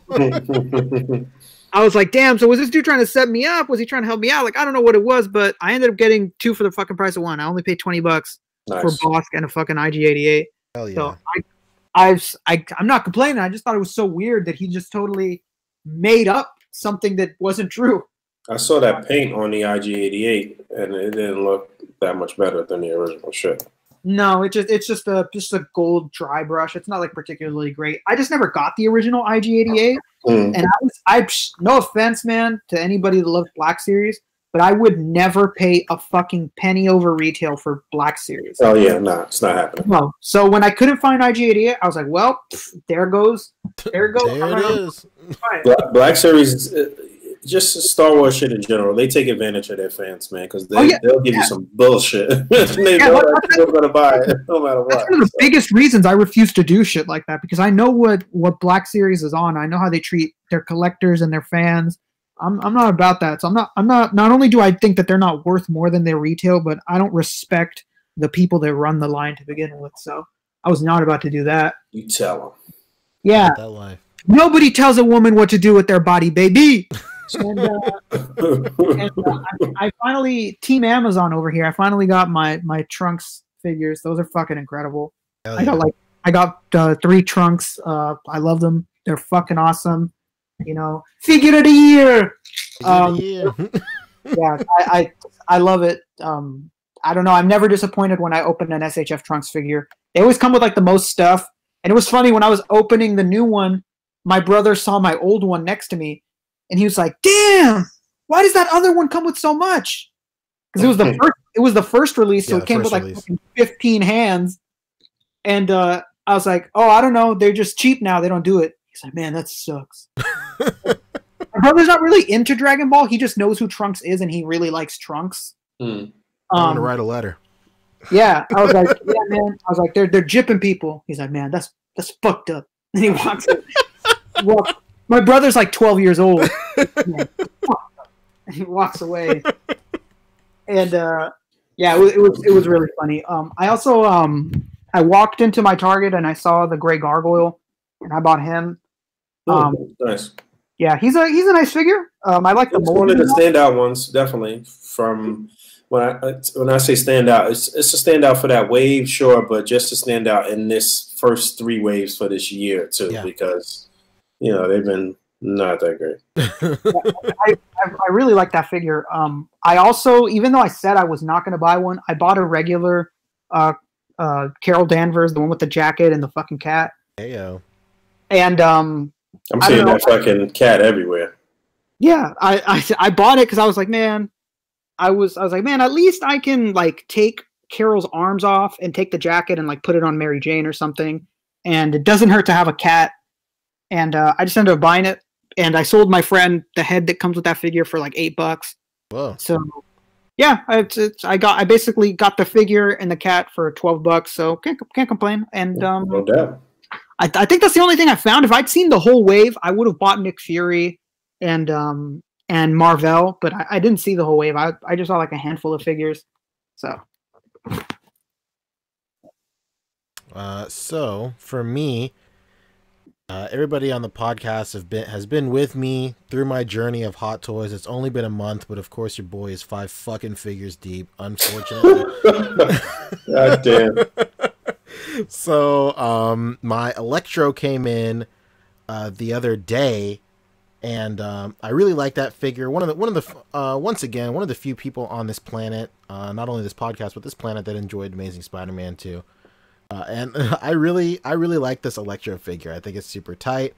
So the only Hot Toys I own are a Sam Raimi Spider-Man, a Amazing Spider-Man 2, the Electro, and then an Iron Spider from Infinity War. And it was interesting seeing, like, so the Infinity War Iron Spider, like, his head is it's not on a joint, it's just a magnet on his head. And it was interesting to see that technology way back in the Electro as well, which I thought was pretty tight. And actually, during the podcast last week, while we had David Vonner on, also for those of you who don't know, last week we had David Vonner on of Toy Biz Marvel Legend era fame. So if you haven't checked that out, check that out as well. But in the middle of his interview, I was like watching this bid for an Amazing Spider-Man 1 Hot Toy, literally like a fucking hawk the entire time. And like and then multitasking like a motherfucker. Yeah, and then like, so I have like I got all these fucking tabs open for like the podcast and all that stuff, and I'm running the podcast, and like luckily like you guys like really vetted all the questions for David and stuff, so I was able to focus all my attention on winning this fucking bid for this Amazing Spider-Man 1. So like it gets down to the wire. I do my scumbag sniping, and I snipe him, and like I get him for like $1.15, which is like crazy low for an Amazing Spider-Man 2. This guy usually goes for like $2.90 or something like that. Damn, so, I know homeboy that had it up was pissed. Yeah, he's fucking mad. I guarantee you. And like I had to like I already had like my mic muted and all that shit, but like I just had to like manually mute the stream because I was like, fuck yeah, I was screaming. I was so stoked. So like I got like the Amazing Spider-Man 1 Hot Toys coming at me, so I'm pretty excited for that one. It's pretty nice. Like Fabio, I can't remember if it was Fabio or you, Rick, who said it, but it'd be nice to not only have different generations of Spider-Man, but different generations of Hot Toys articulation as well, which is pretty tight. And I think this is really where I'm going to kind of pump the brakes on Hot Toys a little bit, because Spider-Man got me into it. And then aside from Spider-Man, there's not really a lot that I really want to dive into that much. Maybe an Iron Man. I do want an Iron Man, but aside from that, there's really not much I want. Maybe the last thing I'll get, I know I'm fucking backtracking as I'm saying these sentences, but like maybe I'll do like the Harry Osborn from Spider-Man 3 as well to go with my Peter Parker. Are you gonna get the Mysterio? Did they announce a Mysterio?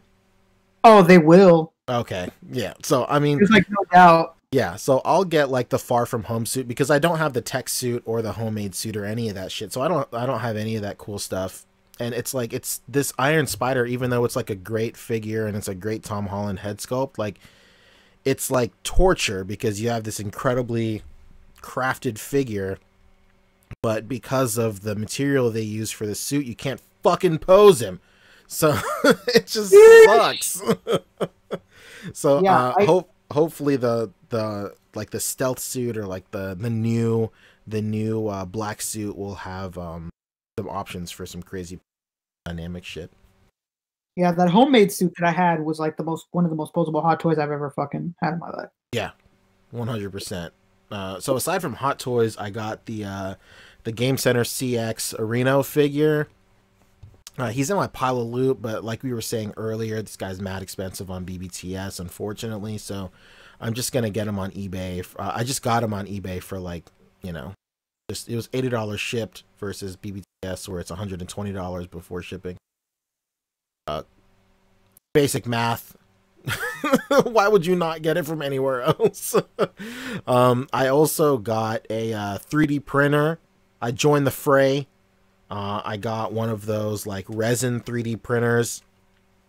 And I'm just waiting for it to ship. Super stoked. Shout out to Chris Espinosa in P&P. He got one as well, I believe. And we ended up getting the exact same brand of 3D printer, the exact same model and all that shit. Just because this went down at such a really good like discount, and it's really it's affordable-ish for a 3D printer, and it's like a resin 3D printer, so it's not the one where like the printer head like builds it up. It's like there's a vat of resin. It's literally like if you like watch any 80s sci-fi movie or VHS that you have in their collection, and like if there's gonna be a scene where like in the year 2000 we're gonna be fucking printing shit, and like it's literally just like that, because like there's a vat of resin at the bottom, like a reservoir, and then the way it works is they'll take your 3D model and they'll slice it in like a million pieces like vertically, and there's like a little LCD screen that like I don't know the science of it. I'm not a fucking scientist, but like it'll like flash that the vertical slice of it, or the horizontal slice, however you want to cut it, no pun intended, but they'll flash it on the LCD screen, and they'll cure it one slice at a time, and then it'll just like rise up out of the resin, just forming out of the resin. Some real Terminator shit, honestly, or some real sci-fi shit, Welcome to Mars type of stuff. So pretty excited on that, pretty stoked on that. I remember when I first saw like like UV printers or whatever these things are called, I was like, this looks fucking crazy. Like, you know, because the basic consensus of a 3D printer where it's just something that's printing something from like the plate and up is already crazy, but then you flip the script and then like this is just something that pushes the whole plate into like a liquid bath, and then it comes up solid. Like, it's fucking nuts. So yeah, man, there's some real Austin Powers coming out of the goo. That's it. That's exactly it. Some fucking Terminator body coming out naked. Yeah, it's pretty crazy to watch the whole shit go down. Yeah, it's crazy, man. Like it's unbelievable. So I'm pretty excited to have that as part of like my repertoire of tools. So we'll see where that goes. And then like I said earlier, I got the shipment notice, the payment notice for my Harry from Kingsman, and then I didn't pre-order the Eggsy. I had the Eggsy pre-ordered on BBTS, but like, you know, the import fee of BBTS, he was like mad expensive on BBTS, so I'm like, all right, well, I'll just cancel this on BBTS, and Ami still has them in stock, so I just combined the two, and I was like, fuck it, let's do it. And then the last thing I got. You said both of them combined was cheaper than BBTS for Eggsy, right? Yeah, it was just a little bit more than, like, both of them combined was a little bit more than just Eggsy by himself. And then the last thing I got was FYE.com had like a crazy sale on those. You lucky fuck. Yeah, those synthetic humans, 1/12 scale. Oh man, yeah, I missed those. Don't even do this, man. Yeah, I don't have any of those. So I got 3 at $22 each. Couldn't believe it. I was just still. I was absolutely gonna get at least 3. Yeah. Well, keep on checking that link because it seems like they restock every single day. It's just, but now they're $30, which is still a steal. Yeah, absolutely. Yeah, I'll buy it. It's a $70 figure, basically. Yeah, 100%. Yeah, I purposely stayed away from the group for the day because I'm like, man, I want to fucking look at this post, man. I want to fucking look at this, man. Yeah, I was tight. I was ready. Yeah, so I would say check them like tomorrow, Boog. Like when you're at work, check it earlier in the day because I ordered mine around like 8 o'clock or whenever I got in, and it was in stock for a while, even at $22 a pop. So I would imagine like, and then I checked again yesterday, or I checked again, yesterday, and they were, because Friday, like you guys were like, oh, it's out of stock. Then I checked Saturday morning, and then it was back in stock. And then by the time I was about to like send out the A.P.B., it was out of stock. I would just say just check every day. It just seems like absolutely check tomorrow. Yeah, just seems like FYE can't get fucking rid of these. I guess, unfortunately. Yeah, it's crazy. But that's basically all I got. Wait, I forgot something. Oh shit! I sent you a picture of it in our chat. Fucking John Connor. I think John Connor posted up a picture of this like Coke machine, and he was like, "Dude, it's just a radio." Oh, yeah, I saw that. That shit was like perfect scale too.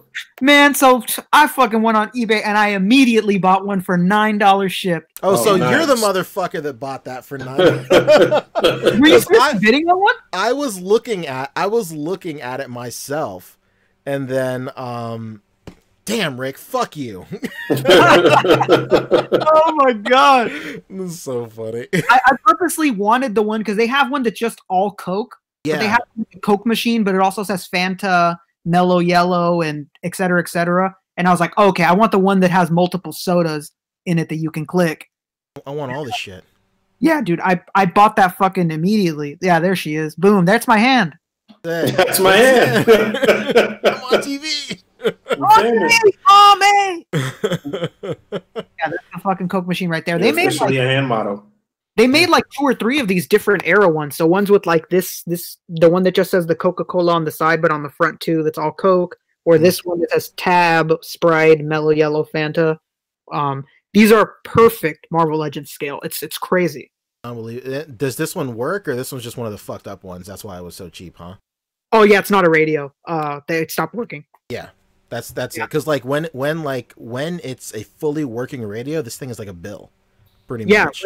Damn, remember when soda machines used to look like that? Yeah. Yeah, now they fucking have card scanners and all this crazy. All types of crazy shit. Where? Yeah, what like Poncho said, I was looking at some of them and I was like, why the fuck is this $100? Yeah. And I found out it's because like most people, they put batteries in at once, and then when the batteries exploded, the machine was dead. Mm-hmm. And sure enough, when I opened mine, there was like a bunch of battery gunk in it. And I was like, wow, people don't buy this for figure purposes. People genuinely want these because they're fucking radios. And when they don't work, they're worthless to people. It's crazy. Can you imagine how many of these are just in the fucking trash right now? Radio doesn't work and I love Coke. Fuck this. Yeah. It's probably even one of these floating out in space somewhere right now. Yeah, for sure. It's all the way in outer space and is one at the bottom of the ocean too, I guarantee. Word up. Oh, no question. And up and down, in the middle. These fucking Coke machines are sick. Yeah. If you want one that works, good luck. Yeah. Good luck. All right, so I guess that's all for pickups, though. What else we got? We got Discord. We got the Discord posing challenge, which is pretty tight. So I sent out a really cool thing. One more thing, real quick for pickups. I'm just gonna give Bogart this real quick. Something I'm very excited about. Oh, I got a screen used prop from Spider-Man 2 during. Oh, I saw that on your Instagram. You did, fucking maniac. And then like it's just like during the Doc Ock bank robbery scene, there's a bunch of fake ass coins, and yo, I got one. I got one, ladies and gentlemen. I got one. Basically, ladies and gentlemen, we got him. We got him. We got it. Yeah. So I'm pretty stoked about that, honestly. I was pretty heavy into like prop collecting about a couple of years back, and like even that year for Christmas, I just kept on buying everybody just fucking props from their favorite movies as Christmas gifts. I ended up getting like my friend like some signage from like RoboCop and stuff. It's pretty tight. So that stuff is really cool, but like it seems like now they're really cracking down on it on eBay, like for memorabilia. Like I bought it, and then 3 or 4 days after I bought it, like the listing was like taken down by eBay, like it can't be sold here, pretty much. And I was like, oh shit, am I gonna get it? I wonder why they don't allow memorabilia. I think there's got to be like some kind of regulation, because there's some memorabilia on like screen used prop memorabilia on eBay, but then then it's not as much as when I was like heavy into it like 3 or 4 years ago. They while I'm pulling up this this challenge stuff, Rick, I know you'll love this. There was a fucking screen used mustard bottle from Monk's Cafe from Seinfeld that was selling on eBay. And like I bought that for my best friend because we grew up watching Seinfeld, so that was pretty tight. How much did you buy that for? It was like $70. Wow. Which is crazy. First of all, that's an insane number for buying like a fucking empty mayonnaise bottle. Like, I would have. like I could have honestly just gone to like fucking Dollar General and gotten a mayonnaise bottle and be like, "Yo, guess what, man? This was a screen used prop." But like, but it was nice to have like the genuine article. Yeah, that's fucking dope. So for those of you who are a little bit in the dark about what's going on right here, so we have a official Discord channel, the A.C.B.A. Discord. It's right here at the bottom of our layout right here, tinyurl.com/ACBA Discord. That'll take you directly to the link. Join the Discord. Tons of fun in here, man. We always shoot the shit and stuff. I know that the Facebook group is a great community for sharing your final product and stuff, but if you just want to like get some what's a grind on stuff or just you know, shoot the shit with a bunch of like-minded folks, the Discord is where it's at for you. So no doubt. So I've been doing a challenge. There's a challenge specific channel on the Discord, and I sent out like a bunch of stuff to this week's challenge was to recreate this beautiful image right here. And the general consensus here was, we were talking about it on the podcast, not last week, maybe the week before, where subtlety and just like lax posing more often than not needs the most work. It's super hard to get your figures. It's just as hard to get your figures in a relaxed pose as a dynamic pose, because there's a lot of subtleties of the human body that you really have to worry about when posing your figures. So this was the challenge this week, to get everybody basically posing up, like posted up, just hanging out and just looking relaxed and just whatever. So we got a couple of entries in here. The first one came from our man Brian Carter. We critique a lot of the stuff on it, a lot of his stuff on the show. So here we go, right here. Basically, like, there's a lot of stuff that could use work on here, but the general consensus is good. Like the way he's got like Nova up on this little guy right here. I would say the best posed person in this whole shot is probably Miles. Mm-hmm. Miles and Panther. I would like right here, I would relax her arms and stuff like that. Nova, you could argue that Nova is posed really well also, but we can only see like his legs. Yeah, we can't really see him. You could have maybe swung Miss Marvel around to the front of that wall piece or something like that. Yeah. So you could see more of Nova, or put her towards the back, or what. I don't know if it was just a preference thing that he wanted the female in the front or whatever, but yeah. 100%. And another thing, aside from just like, I know like the irony of saying tighten up your posing to make him look more relaxed is hilarious, but aside from that, everybody's eye line, like Miles and Nova, looking directly at you, but you know, your Miss Marvel is not looking directly at the camera, and neither is Panther. Like but you could also argue that in the first image, like, that's not the case as well. I mean, but actually, never mind. Everybody is looking at the camera at the first, but whatever. Just always worry about eye line. Next up, Finn. We got Finn in the mix right here. Finn is always posting really tight shit. This right here looks good too. Just more light would have been really nice. No doubt. But yeah, he was struggling with that mouse too. He could have swung that leg out a little bit, but I see what he was doing there. Trying to make sure the foot was absolutely planted to the back of that wall, and that is a issue that people have when they do a stance with somebody putting their foot against the wall. Oftentimes, the foot is not flat against that wall, and he really was cognizant about that. I could see that here. That was cool. Freaking Spider-Punk, he looks fire. I don't know. The Spider-Punk is the standout for sure. Yeah, no doubt. Right here. Very, very, very good use of just like he just looks like relaxed, 100%. No doubt. He looks really good. One little thing that you can always do in like a vanilla stance that he did here was swing the feet out left and right a little bit. Yeah. You know what I'm saying? That's what he did there. It's a real subtle thing that you can do that just looks really natural and really good. And the best lighting is on Spider-Punk too. That's what it is too. He just looks real cool. Yeah. Dude. Cool dude. Next up is 796 Studios, always rapping, pretty great guy. Oh, he just gonna rub it in our face that we didn't get the fucking synthetic dude, huh? Here, 796, you son of a bitch. You think you're hot shit? I see you, bro. I see you. This is a good one too.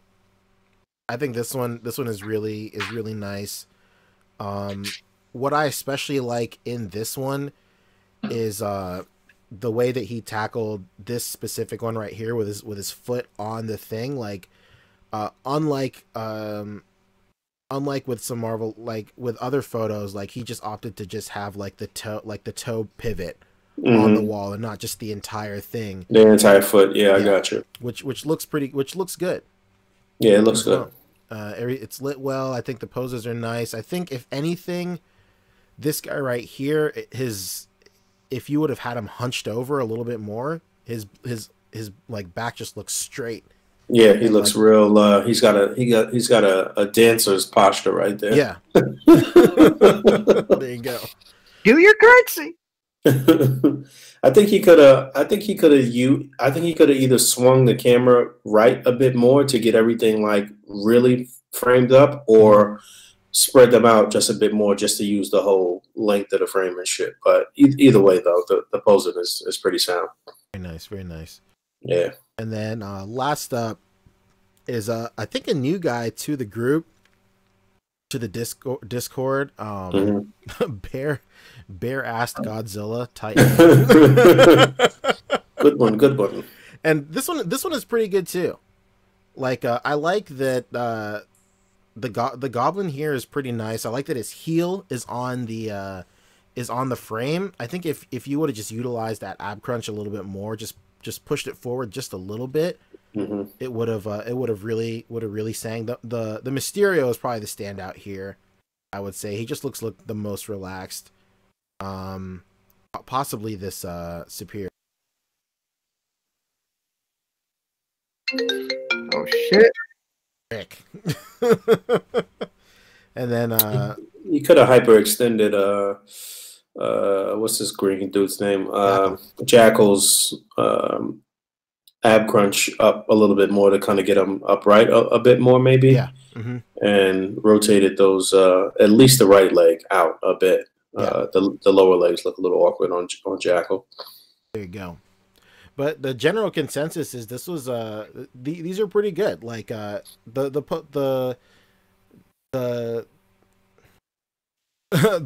thing I'm trying to articulate with these challenges is just like you don't have to get them like super like you don't have to get them to look exactly like the base photo, but it's just like cool little exercises you can do to really really experiment with the range of your figures and stuff. And listen, the bottom line is if you try it, you're actually practicing anyway. Like you know what I'm saying? You're still training at that particular point anyway. You out there exercising, you know what I'm saying? Just in a nerd sport of sorts, you know what I'm saying?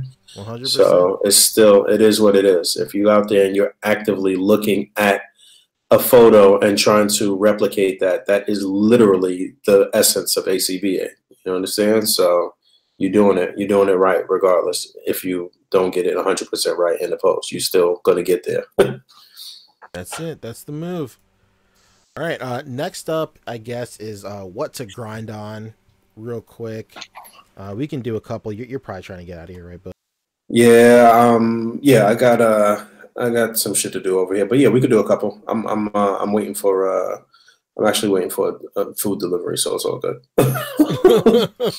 Food gets here. I gotta get out of here, guys. Right. Basically. All right, so we'll go to the gram real quick. Going on what's a grind. Let me do some most recent stuff right here. So Yeah, so let's take a look. Well, let's do this one real quick. I know so this is from with Toying with Photography right here. Uh, I know. I think the biggest thing right here is just getting like your cutouts straight Mm-hmm. with the horizon of the photo, like of the frame. Like Yep. it's easy to see here that he set it up and then he shot the photo, which can work at times, but you just have to keep in mind your cutout placement versus where your camera is shooting from, because if you have your camera like tilted, then your cutouts look tilted. Mm-hmm. You know, obviously on the pages of a comic book, they're never gonna be like that. They're always gonna be straight with of the comic book as well. The next thing I would point out as well is just having his arm and his leg on the same side of his body, like jutted out at the same time. Like, I know this isn't necessarily a running pose, but I would tighten that up as well. And Yeah, I would add some more light to the backdrop. You need more lights. You got the light kind of blaring from above on Thanos, but you need more lights on that backdrop. Always with a colored plain backdrop like this, the more light you put on it, the more the figures are going to pop in the front when you photograph them. But yeah, just to echo what P said about the cutouts, that Infinity Stone cutout should be straight. It should be horizontal, and maybe you could have added it to the front. Just remember that the storyboard cutouts are not dialogue. It's you place that wherever you can, where it'll be visible and look cool, basically. You could have even got a tighter crop on this too. I don't think it was necessary to have that repulsor blast coming out the back of Iron Man's hand if he wasn't directing it at Thanos. You could have brought that arm in closer and took out that blast effect and got a tighter crop on the shot too. yeah, But the major thing that I see here is issues with the lighting. It's uneven. It's kind of all over the place. And what you need is just a bunch of lights and just to literally do trial and error and see what works for you as far as your lighting setup and what's going to look good. Just keep playing with the lights. Get as many different lights as you possibly can. Hit up your local discount kind of store and get lights with necks that you can articulate and mess with, and get a couple that are identical in case you want to put those on your backdrop, and just experiment with different things. Every time you get a couple of bucks that you could spend on lights, then do it. But yeah, not bad though. Not bad. You could have rimmed the cutouts too, actually, with a little Sharpie. Yeah, that's it. it's looking good. Next, not bad though. Not bad. yeah. Let's see. So, let's look at. What's that? Oh, okay. he knows what he's doing. Yeah, no doubt. But that's a collage. I'd like to look at that though, real quick though. Let's go. Collage style photo. This is basically a collage style. A.C.B.A. pick is basically like a movie poster. The food. It's basically like a movie poster. So that's what he's got going here. You could mess with a couple of different scales, and you can just do basically MSD style displaying and mash it all together, and it looks like a movie poster, man. And he's been excellent at doing these type of photos. And this looks amazing, man. It's great the way he's got Batman backlit with the flames from the Batwing. He's got the Batmobile in there and the street signs and everything there looks really good. Yeah, I like this a lot. I would say the only thing I would try is just getting the Batmobile in focus. I mean, that's the only thing.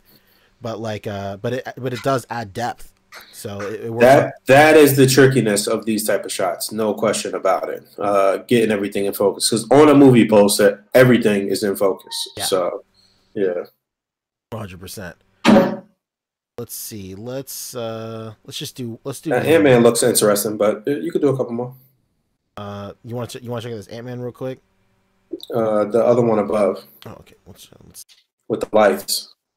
And that's actually pretty good from the same dude that we had just critiqued that other one with him in the tub or wherever that was. That was nice too. Oh, this guy right here. That one right there, that light. Mr. Jive, the man, the myth. Ah, okay. His lighting. He's always got great lighting. Yeah, looks really good, 100%. Let's see. We'll talk about this because I had something to say about this in the group as well. Yeah, no doubt. You know, this caught my eye in the group, and it was like, damn, it's almost there, but it's not quite there. What you want to say though? So, I'll basically just echo what I said in the group. I think the posing is on point in here. Goku Black's posing is really great. You have like him in a classic like anime stance with like his cutting out. Trunks looks like he's in pain. Looks really good. It's just the cutouts here. They come from dark scenes. So like, and you can even see that with the rimming here with like the buildings and Capsule Corp and even Boma as well. They all come from dark scenes, and I think the only thing that really breaks the illusion of this whole thing is just the backdrop color. If it was just like darker, like this would have been like a absolute banger. This whole thing, no doubt, sure. No doubt. And if he got the that looks like the older version of the fire too. If he had the fire that came with Doctor Strange and really had that lit and had the base covered a little bit where you couldn't really see the base and got this darker, yeah, this would have been fire, man. No question about it. It's great framework for you to like dig in and try this again and do it. But devil's in the details. Look at how he's got Goku Black's hand literally grasping Trunks's neck. Like, you know, that's expert level posing right there. That's, you know, those little things are things that I see people missing out on Instagram all day and still getting thousands of likes on bullshit, basically. Like, but posing, if you could pose, man, you could play. It's funny. And I said we would do this too, but homeboy that went on a tour this past week, or the past 2 weeks, showing his pyrotechnic displays that everybody was getting tagged in. I had actually typed a message on one of his posts because he's been tagging the A.C.B.A. account a lot. Yeah. It's like, dude, I'd love to see you come join the group and shit because, yeah, sure, the pyrotechnics and all of that is great, but like, if you really dug in and got your posing on point, your shit would be tight. It would be really good. Like, you know what I'm saying? I honestly don't think his stuff is that good, but it could be. It could be. Like, you know what I'm saying? He just did a very good promo run. He had a nice rollout and got a lot of attention and got a lot of followers and shit like that, but he's not producing on a level that anybody that's decent is, in my opinion. I'm not trying to diss dude in any way, but he could absolutely benefit from being around all of the other posers and stuff in the group and really digging in and getting his posing on point. But yeah, I took us on a sidetrack for a second, but it's still related. So it's okay. Yeah, to bounce off what you said, like his stuff is impressive. And like I said in one of our conversations, he has the fundamentals down, but it would be really nice to just get him in the group and shoot shit with him and just like bounce some ideas and some tips. Yeah, I'd love to see his reaction and like I'd love to see him interact with other people in the group and really dig in because, you know, the interactions on Instagram are so like superficial. It's not really anything that's it's nothing of substance really. Like, you know what I'm saying? Like people just hit like or not and keep scrolling or whatever. You're not necessarily getting better, you know? You're not really honing your skills too much. It's a very yes man environment, 100%. Yeah, no doubt. So I guess the last thing we'll touch on is this one right here. I saw this in the group as well. I like this one. I wanted to really touch on this just because there's a lot of elements here. There's like, obviously it's like it's a panel shot. And then he did some really cool set building here too. This is like obvious. This is the wall that comes with the Amazing Spider-Man 2 figure. Yes, I just noticed that. That's funny. And then this is this window is from, I believe, a Diamond Select Spider-Man figure. Yes, also Marvel Select. I don't know if it was Spider-Man, but it's definitely Marvel Select, no question. And then I forget which figure it came with. I want to say it's a Spider-Man figure because I bought it. Maybe it's a.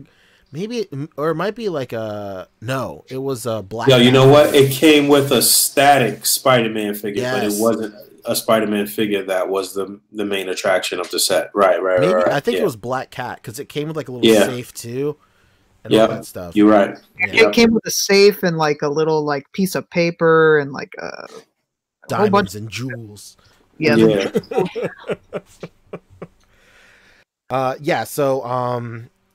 Yeah, I wanted to take a look at this just because there's a lot of stuff going on, of course, like I just said. But the biggest thing here for me is just like the size of the cutout here. It's just so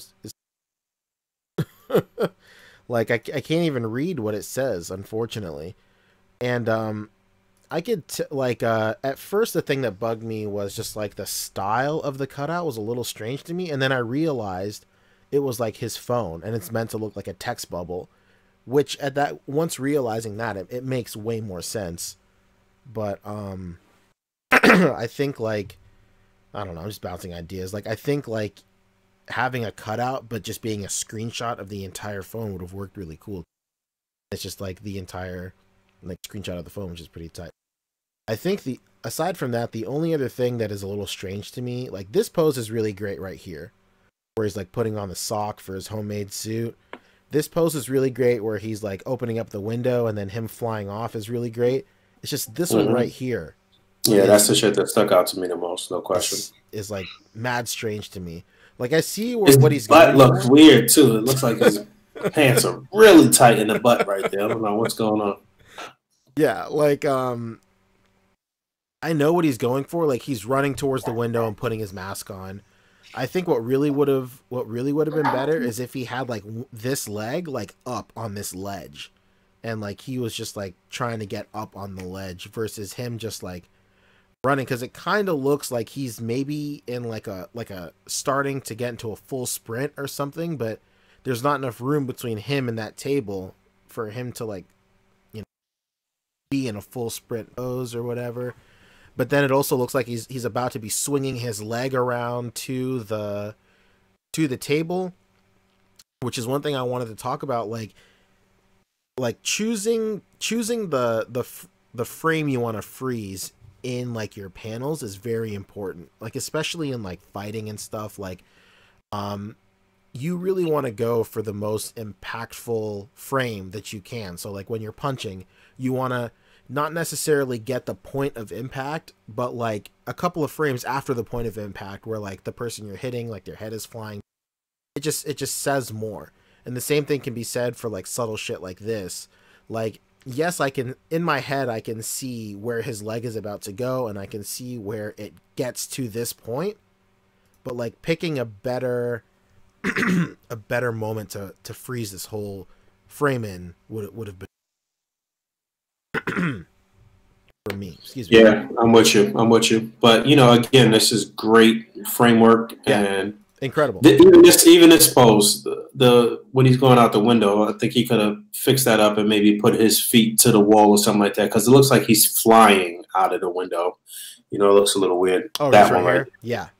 There's his ass again. Or maybe you could have just pointed the feet or something, or maybe put him out further from the window and show him swinging or something. I don't know. Show more of his body, maybe. But yeah, not just he forgot his bag. Legs, huh? How you forget his bag? Let's take that one. But yeah, this is still. Sometimes you just got to appreciate the time and energy that went into certain shots and shit, even if it didn't come out 100% how maybe it should have. But, you know, this took a lot of time. There was a lot of fucking shots shot here to put these panels together. Panels is the most difficult, like, time-consuming shit to do, man, you know? So you got to keep your lighting the exact same in each set and keep looking and this and that. Like, you know, it's not easy, man. Yeah, he definitely took his time with it. I remember him posting in like P&P, and like he was super amped about this. Kudos to him for sure. Yeah, shout out to him. And yeah, man, I guess we're gonna get up out of here. Actually, you know, maybe it was one more thing to look at. Somebody had asked me specifically to look at one of their shots. Let me see if I can find it. I think he tagged me in it. Yeah. Rick, did you want to talk about Broly too, or no? We could touch on it really quick and let them know that they could check out the #1 Dragon Ball podcast to see our longer thoughts. Yeah. We thought the movie was fucking great. I love the new characters with Broly, with a Chile and Lemo or however it's fucking pronounced. Yeah, Limo. Limo. Yeah, Pete, check out. I'm sorry, Rick. Pete, check out Darth _ Clueless. Just a member of the Sith family. I don't know if he actually tagged the What's a Grinder thing, but he tagged me directly. Which one is it? The one with Predator and Nuke is one, and then there should be one with Wonder Woman or something down there somewhere. Yeah. Yeah, you can check that one out. Yeah, let's go with this one. Okay, let's dive in. Let's go. So this is a rough figure to make it look good. Anyway, I'm pretty sure this is the wait, which Wonder Woman is this? Is this Mayfex. It's the Mayfex one? That's what he has tagged. Okay. He's All got right. a hashtag Mayfex, and I have the SH figure arts one, and it doesn't look like this. Yeah, I don't think that's the shield that came with that figure though. But anyway, all right, it's kind of hard to make that figure look good. The sword was kind of flimsy, and the face was not as nice as the actress's face, obviously. But I like what he's got going on here with the, I guess that's a waterfall, and I guess, you know, Mist. smoke or steam or mist or whatever rising from the waterfall is pretty cool. But at the end of the day, something like this where it's just a figure by itself, your posing's got to be 110% on point to sell anything where it's one figure or one character in the scene. And it's not quite there. She looks like she's about to lunge forward, but I don't know if that's what you really wanted here. I don't know if you wanted that sort of like stoic, just one leg up kind of pose. And if so, you need to straighten out her back a bit more. You can push that joint up on the left arm into the shoulder socket so it looks a little more streamlined. You can tilt her sword where it's rotated kind of downward away from the camera a little bit so it's straight. And you could have brought her arm in closer to her body as well too. It's just really just a matter of tightening up the posing. The actual scenery and stuff that you got here is pretty nice. But it's just a matter of really tightening up the posing. And you could have even brought in her shield arm closer to the body and tilted the shield outward toward the camera a bit more too. It's just a matter of really making everything pronounced and real tight. And you don't quite have that here yet. But it's good framework. You know what I'm saying? It's not trash. But I will, to piggyback on what you said about the arm, like whenever I'm doing like arm poses, I always keep in mind like the position of like the inner elbow. I don't even know what the fucking called, but like the inner part of your elbow. Like whenever you whatever position that inner part of your elbow is, your fist is going to be in the same position of that. So like if the sword was like a little bit more in towards her body, it would look more natural. But also you can go the opposite route, like you said, Boog, like get it straightened up and have it outwards a little bit also, but just move the inside of the elbow joint to match how that is as well. Like something I always see when people pose like Dragon Ball SH figure arts is like they'll have their hands sideways, but then like the inner elbow will be like perfectly 90 degrees rotated outside of their body. It just doesn't look natural as well. That applies to this as well. It's just one of the small things that you gotta really keep in mind when naturally posing your figures. to get like a nice natural look is just keep in mind just the positioning of that inner elbow. What was another one you want to check out? This the nuke and the predator right here. This one's crazy.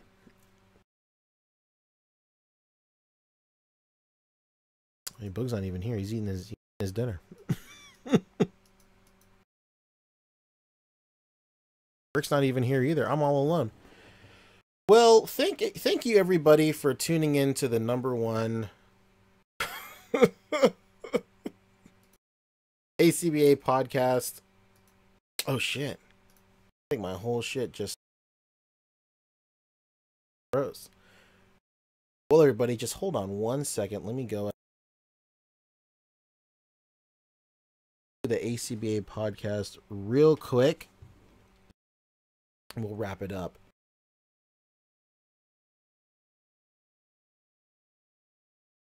One moment.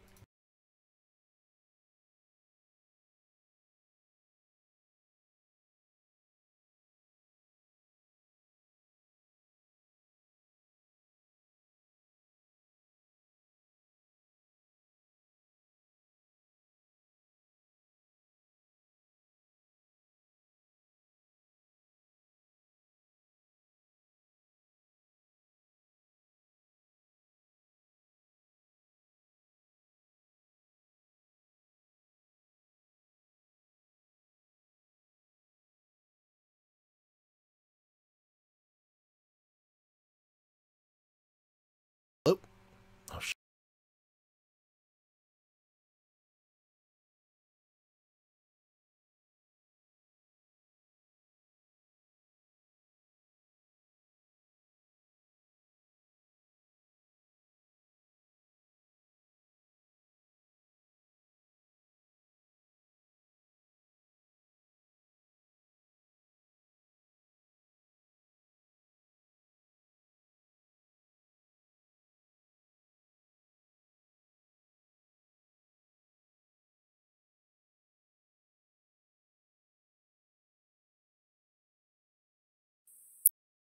Can you hear me?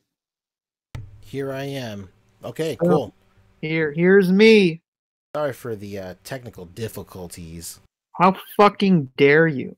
I don't know what happened. Just came out of nowhere. I guess Boog just left, huh? Yeah, because we were waiting here for you, and Damn. and we were just like, Poncho, are you there, Poncho? And then we realized like, oh, your account just logged out of Google. That's wild. My what do you call it? My Google Hangout tab just froze. So just want to get if anybody can just email the head of Google real quick and just let them know that we had some technical difficulties. But yeah, I guess that's the end of What to Grind On. Do you just want to talk a little, like do a little abridged version of our thoughts on Broly and then just peace out? Yeah, I don't see why not. Yeah, we might as well.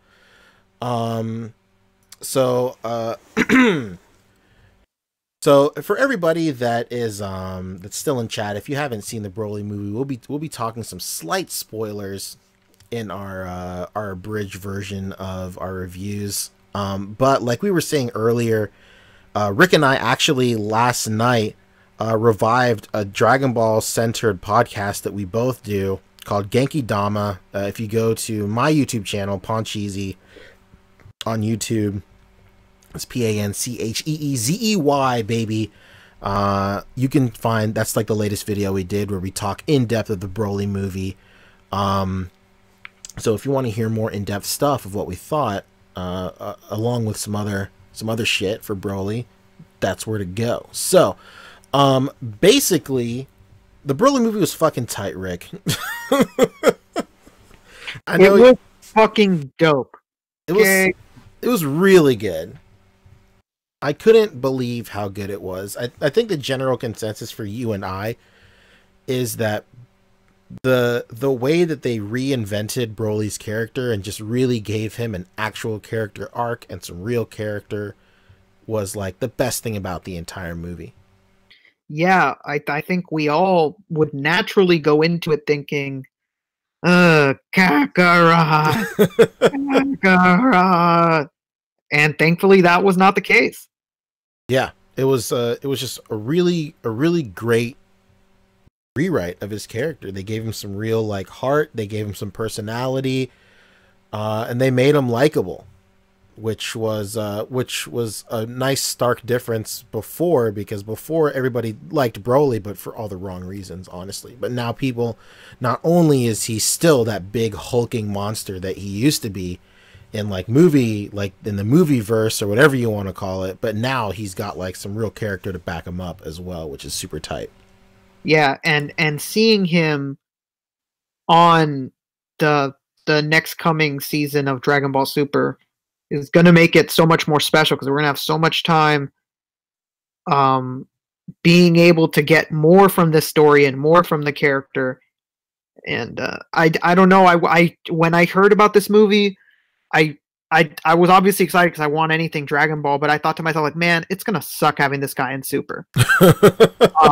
Like, I was like, oh, I don't fucking want to deal with this guy in Super. I don't want to deal with Kakara. And wow, that was fucking totally not the case, man. Now I can't wait for this story to be animated in Super and be done the most justice that can be possibly done for this character. And for his little cohorts, man, Chile and Limo, you know, those guys are fucking awesome. Fun characters that you know, stuck by someone, you know, it's dope. Can't wait. 100%. It was super great. You know what's so funny? Going back to, I know we spoke a little bit about my sister-in-law earlier in the podcast, but we were exchanging snaps earlier today. They just saw Broly earlier today, and she was like, "What did you think?" Her man Josh. Shout out to Josh real quick. All the Joshes out there. One of my favorite. Shout out all the Joshes out there, mate. One of my favorite memes of all time is imagine carrying a baby for 9 months and you name that thing Josh. Hilarious, great meme. One of the greatest memes of all time. Top notch meme. Yeah, all the angry reacts are Josh's only. But shout out to Josh. Super big Dragon Ball fan as well. And Brandy and I, she was like, "Did you like the movie? What'd you think?" And I gave like my general rebuttal, or my general consensus, which I've been saying all the time, is like, I really love the movie. I adore the first half. It's so good. And then once they start fighting, like all the character progression of Broly and like all that building just gets thrown out the window. But the fights are still tight, which was still great. And then maybe aside from that, like the Gogeta fight, the pacing of the Gogeta fight was a little strange too. And then me and Josh got like not necessarily an argument, but Josh is all like, "Hey man, like what did you expect him to do? Honestly, man, like he's just gonna show up. Like of course it's gonna be a fast fight." And I was like, "Yeah, man, but it's not even like that the fight is too fast. It's just animated too fast. Like the animator who did that whole section, it's just like he's animating way too fast. It's not my preferred animator in the Dragon Ball like repertoire." And then he was like, "Man, what did you expect, man? Like he just made short work of him. Of course he's gonna be animated fast. Like he just made it was like 2 minutes." And I was like, "Yeah," but then like the biggest thing that bugs me about the final set piece with Gogeta, while it is great, and then another thing is like, just because I'm critiquing it doesn't mean that I hate it. I love this movie. I love like the final fight with Gogeta. It's all gold. But like the best thing about this movie when they started fighting was just how much care and attention they put into all the transformations. It's like when Vegeta first goes Super Saiyan, it's fucking sick. You see like shades of green wash over him, and then like his aura like plumes over him, and then Vegeta's like, and then he like goes Super Saiyan God, and then like it's this nice like 360 shot of like of these flames literally engulfing him, and then like it washes away, and then he has like that magenta hair. And then like Goku goes Super Saiyan, it's like a super great transformation. He goes Super Saiyan God, another great transformation. And then arguably the best transformation in the whole movie is when he goes Super Saiyan Blue, and like he's really struggling, and you see like the aura like spilling out over him, and like he like even his hair like flashes like silver a little bit too, and like it's not in the original storyboard. Like a lot of there's like this big this big thing where people were like, oh, is he trying to tap into Ultra Instinct? It's not in the original storyboard, but it's like a nice, cool thing that the animators did. And like all the transformations have like really great like gravity and weight and heft to them. Like you really feel like they're pushing their bodies to the limits and all that stuff. And then here comes Vegeta, or not Vegeta, here comes Gogeta, like fucking just like two-stepping into the whole fucking mix, and he's just all like, guess what? Here I am. I'm Vegeta. Guess what, baby? Super Saiyan. Guess what, my man? Super Saiyan Blue. Like, there's no, like, love and care. Yeah, and it was like when we were saying yesterday on our podcast, the number one Dragon Ball Z related podcast in the world, Yankee Dama.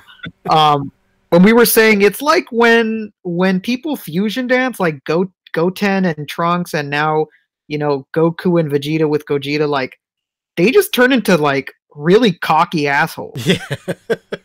Like, when have you ever seen Vegeta and Goku act the way that Gogeta acted? Like, never. Crazy. Like, when they do that little vest dance transformation, like, it's just automatic. You're a douche. You're a douchebag. And like and you could argue that it's like Goku's, not Goku, but Vegeta's like pride and arrogance that really make him that way. But like, and then you could also argue that because like Trunks is raised by Vegeta as well, that carries on into Gotenks. But like, it's hard to argue that, like you said, like as soon as somebody does that fusion dance, they just turn they're full of themselves. Yeah, he even like, I think like that, like I don't remember exactly what he says, but he, like, you know, said something along the lines of like what Gotenks says, like, well, it's fucking over for you now. Yeah, basically. like when the fuck is Vegeta or like Goku ever said anything like that? Like, Vegeta does say things along those lines, but never that like brazenly. Yeah, and the only time he says stuff like that is where like he just fucking knows. Like, it's just like versus Cell or versus like, you know, Raccoon, not Raccoon, but like when he's on Namek and stuff and he believes he's a Super Saiyan at that point, he says shit like that. But like overall, the movie was super great, man. Like, there's only like a couple of things that I wish that they would have changed. And then we found out later that like the original script was like almost 3 hours long, so they cut like almost an hour and a half out of this movie. So like, and the anime is undoubtedly gonna take care of all the complaints we had. Yeah, so that's also like the big plus about all of this.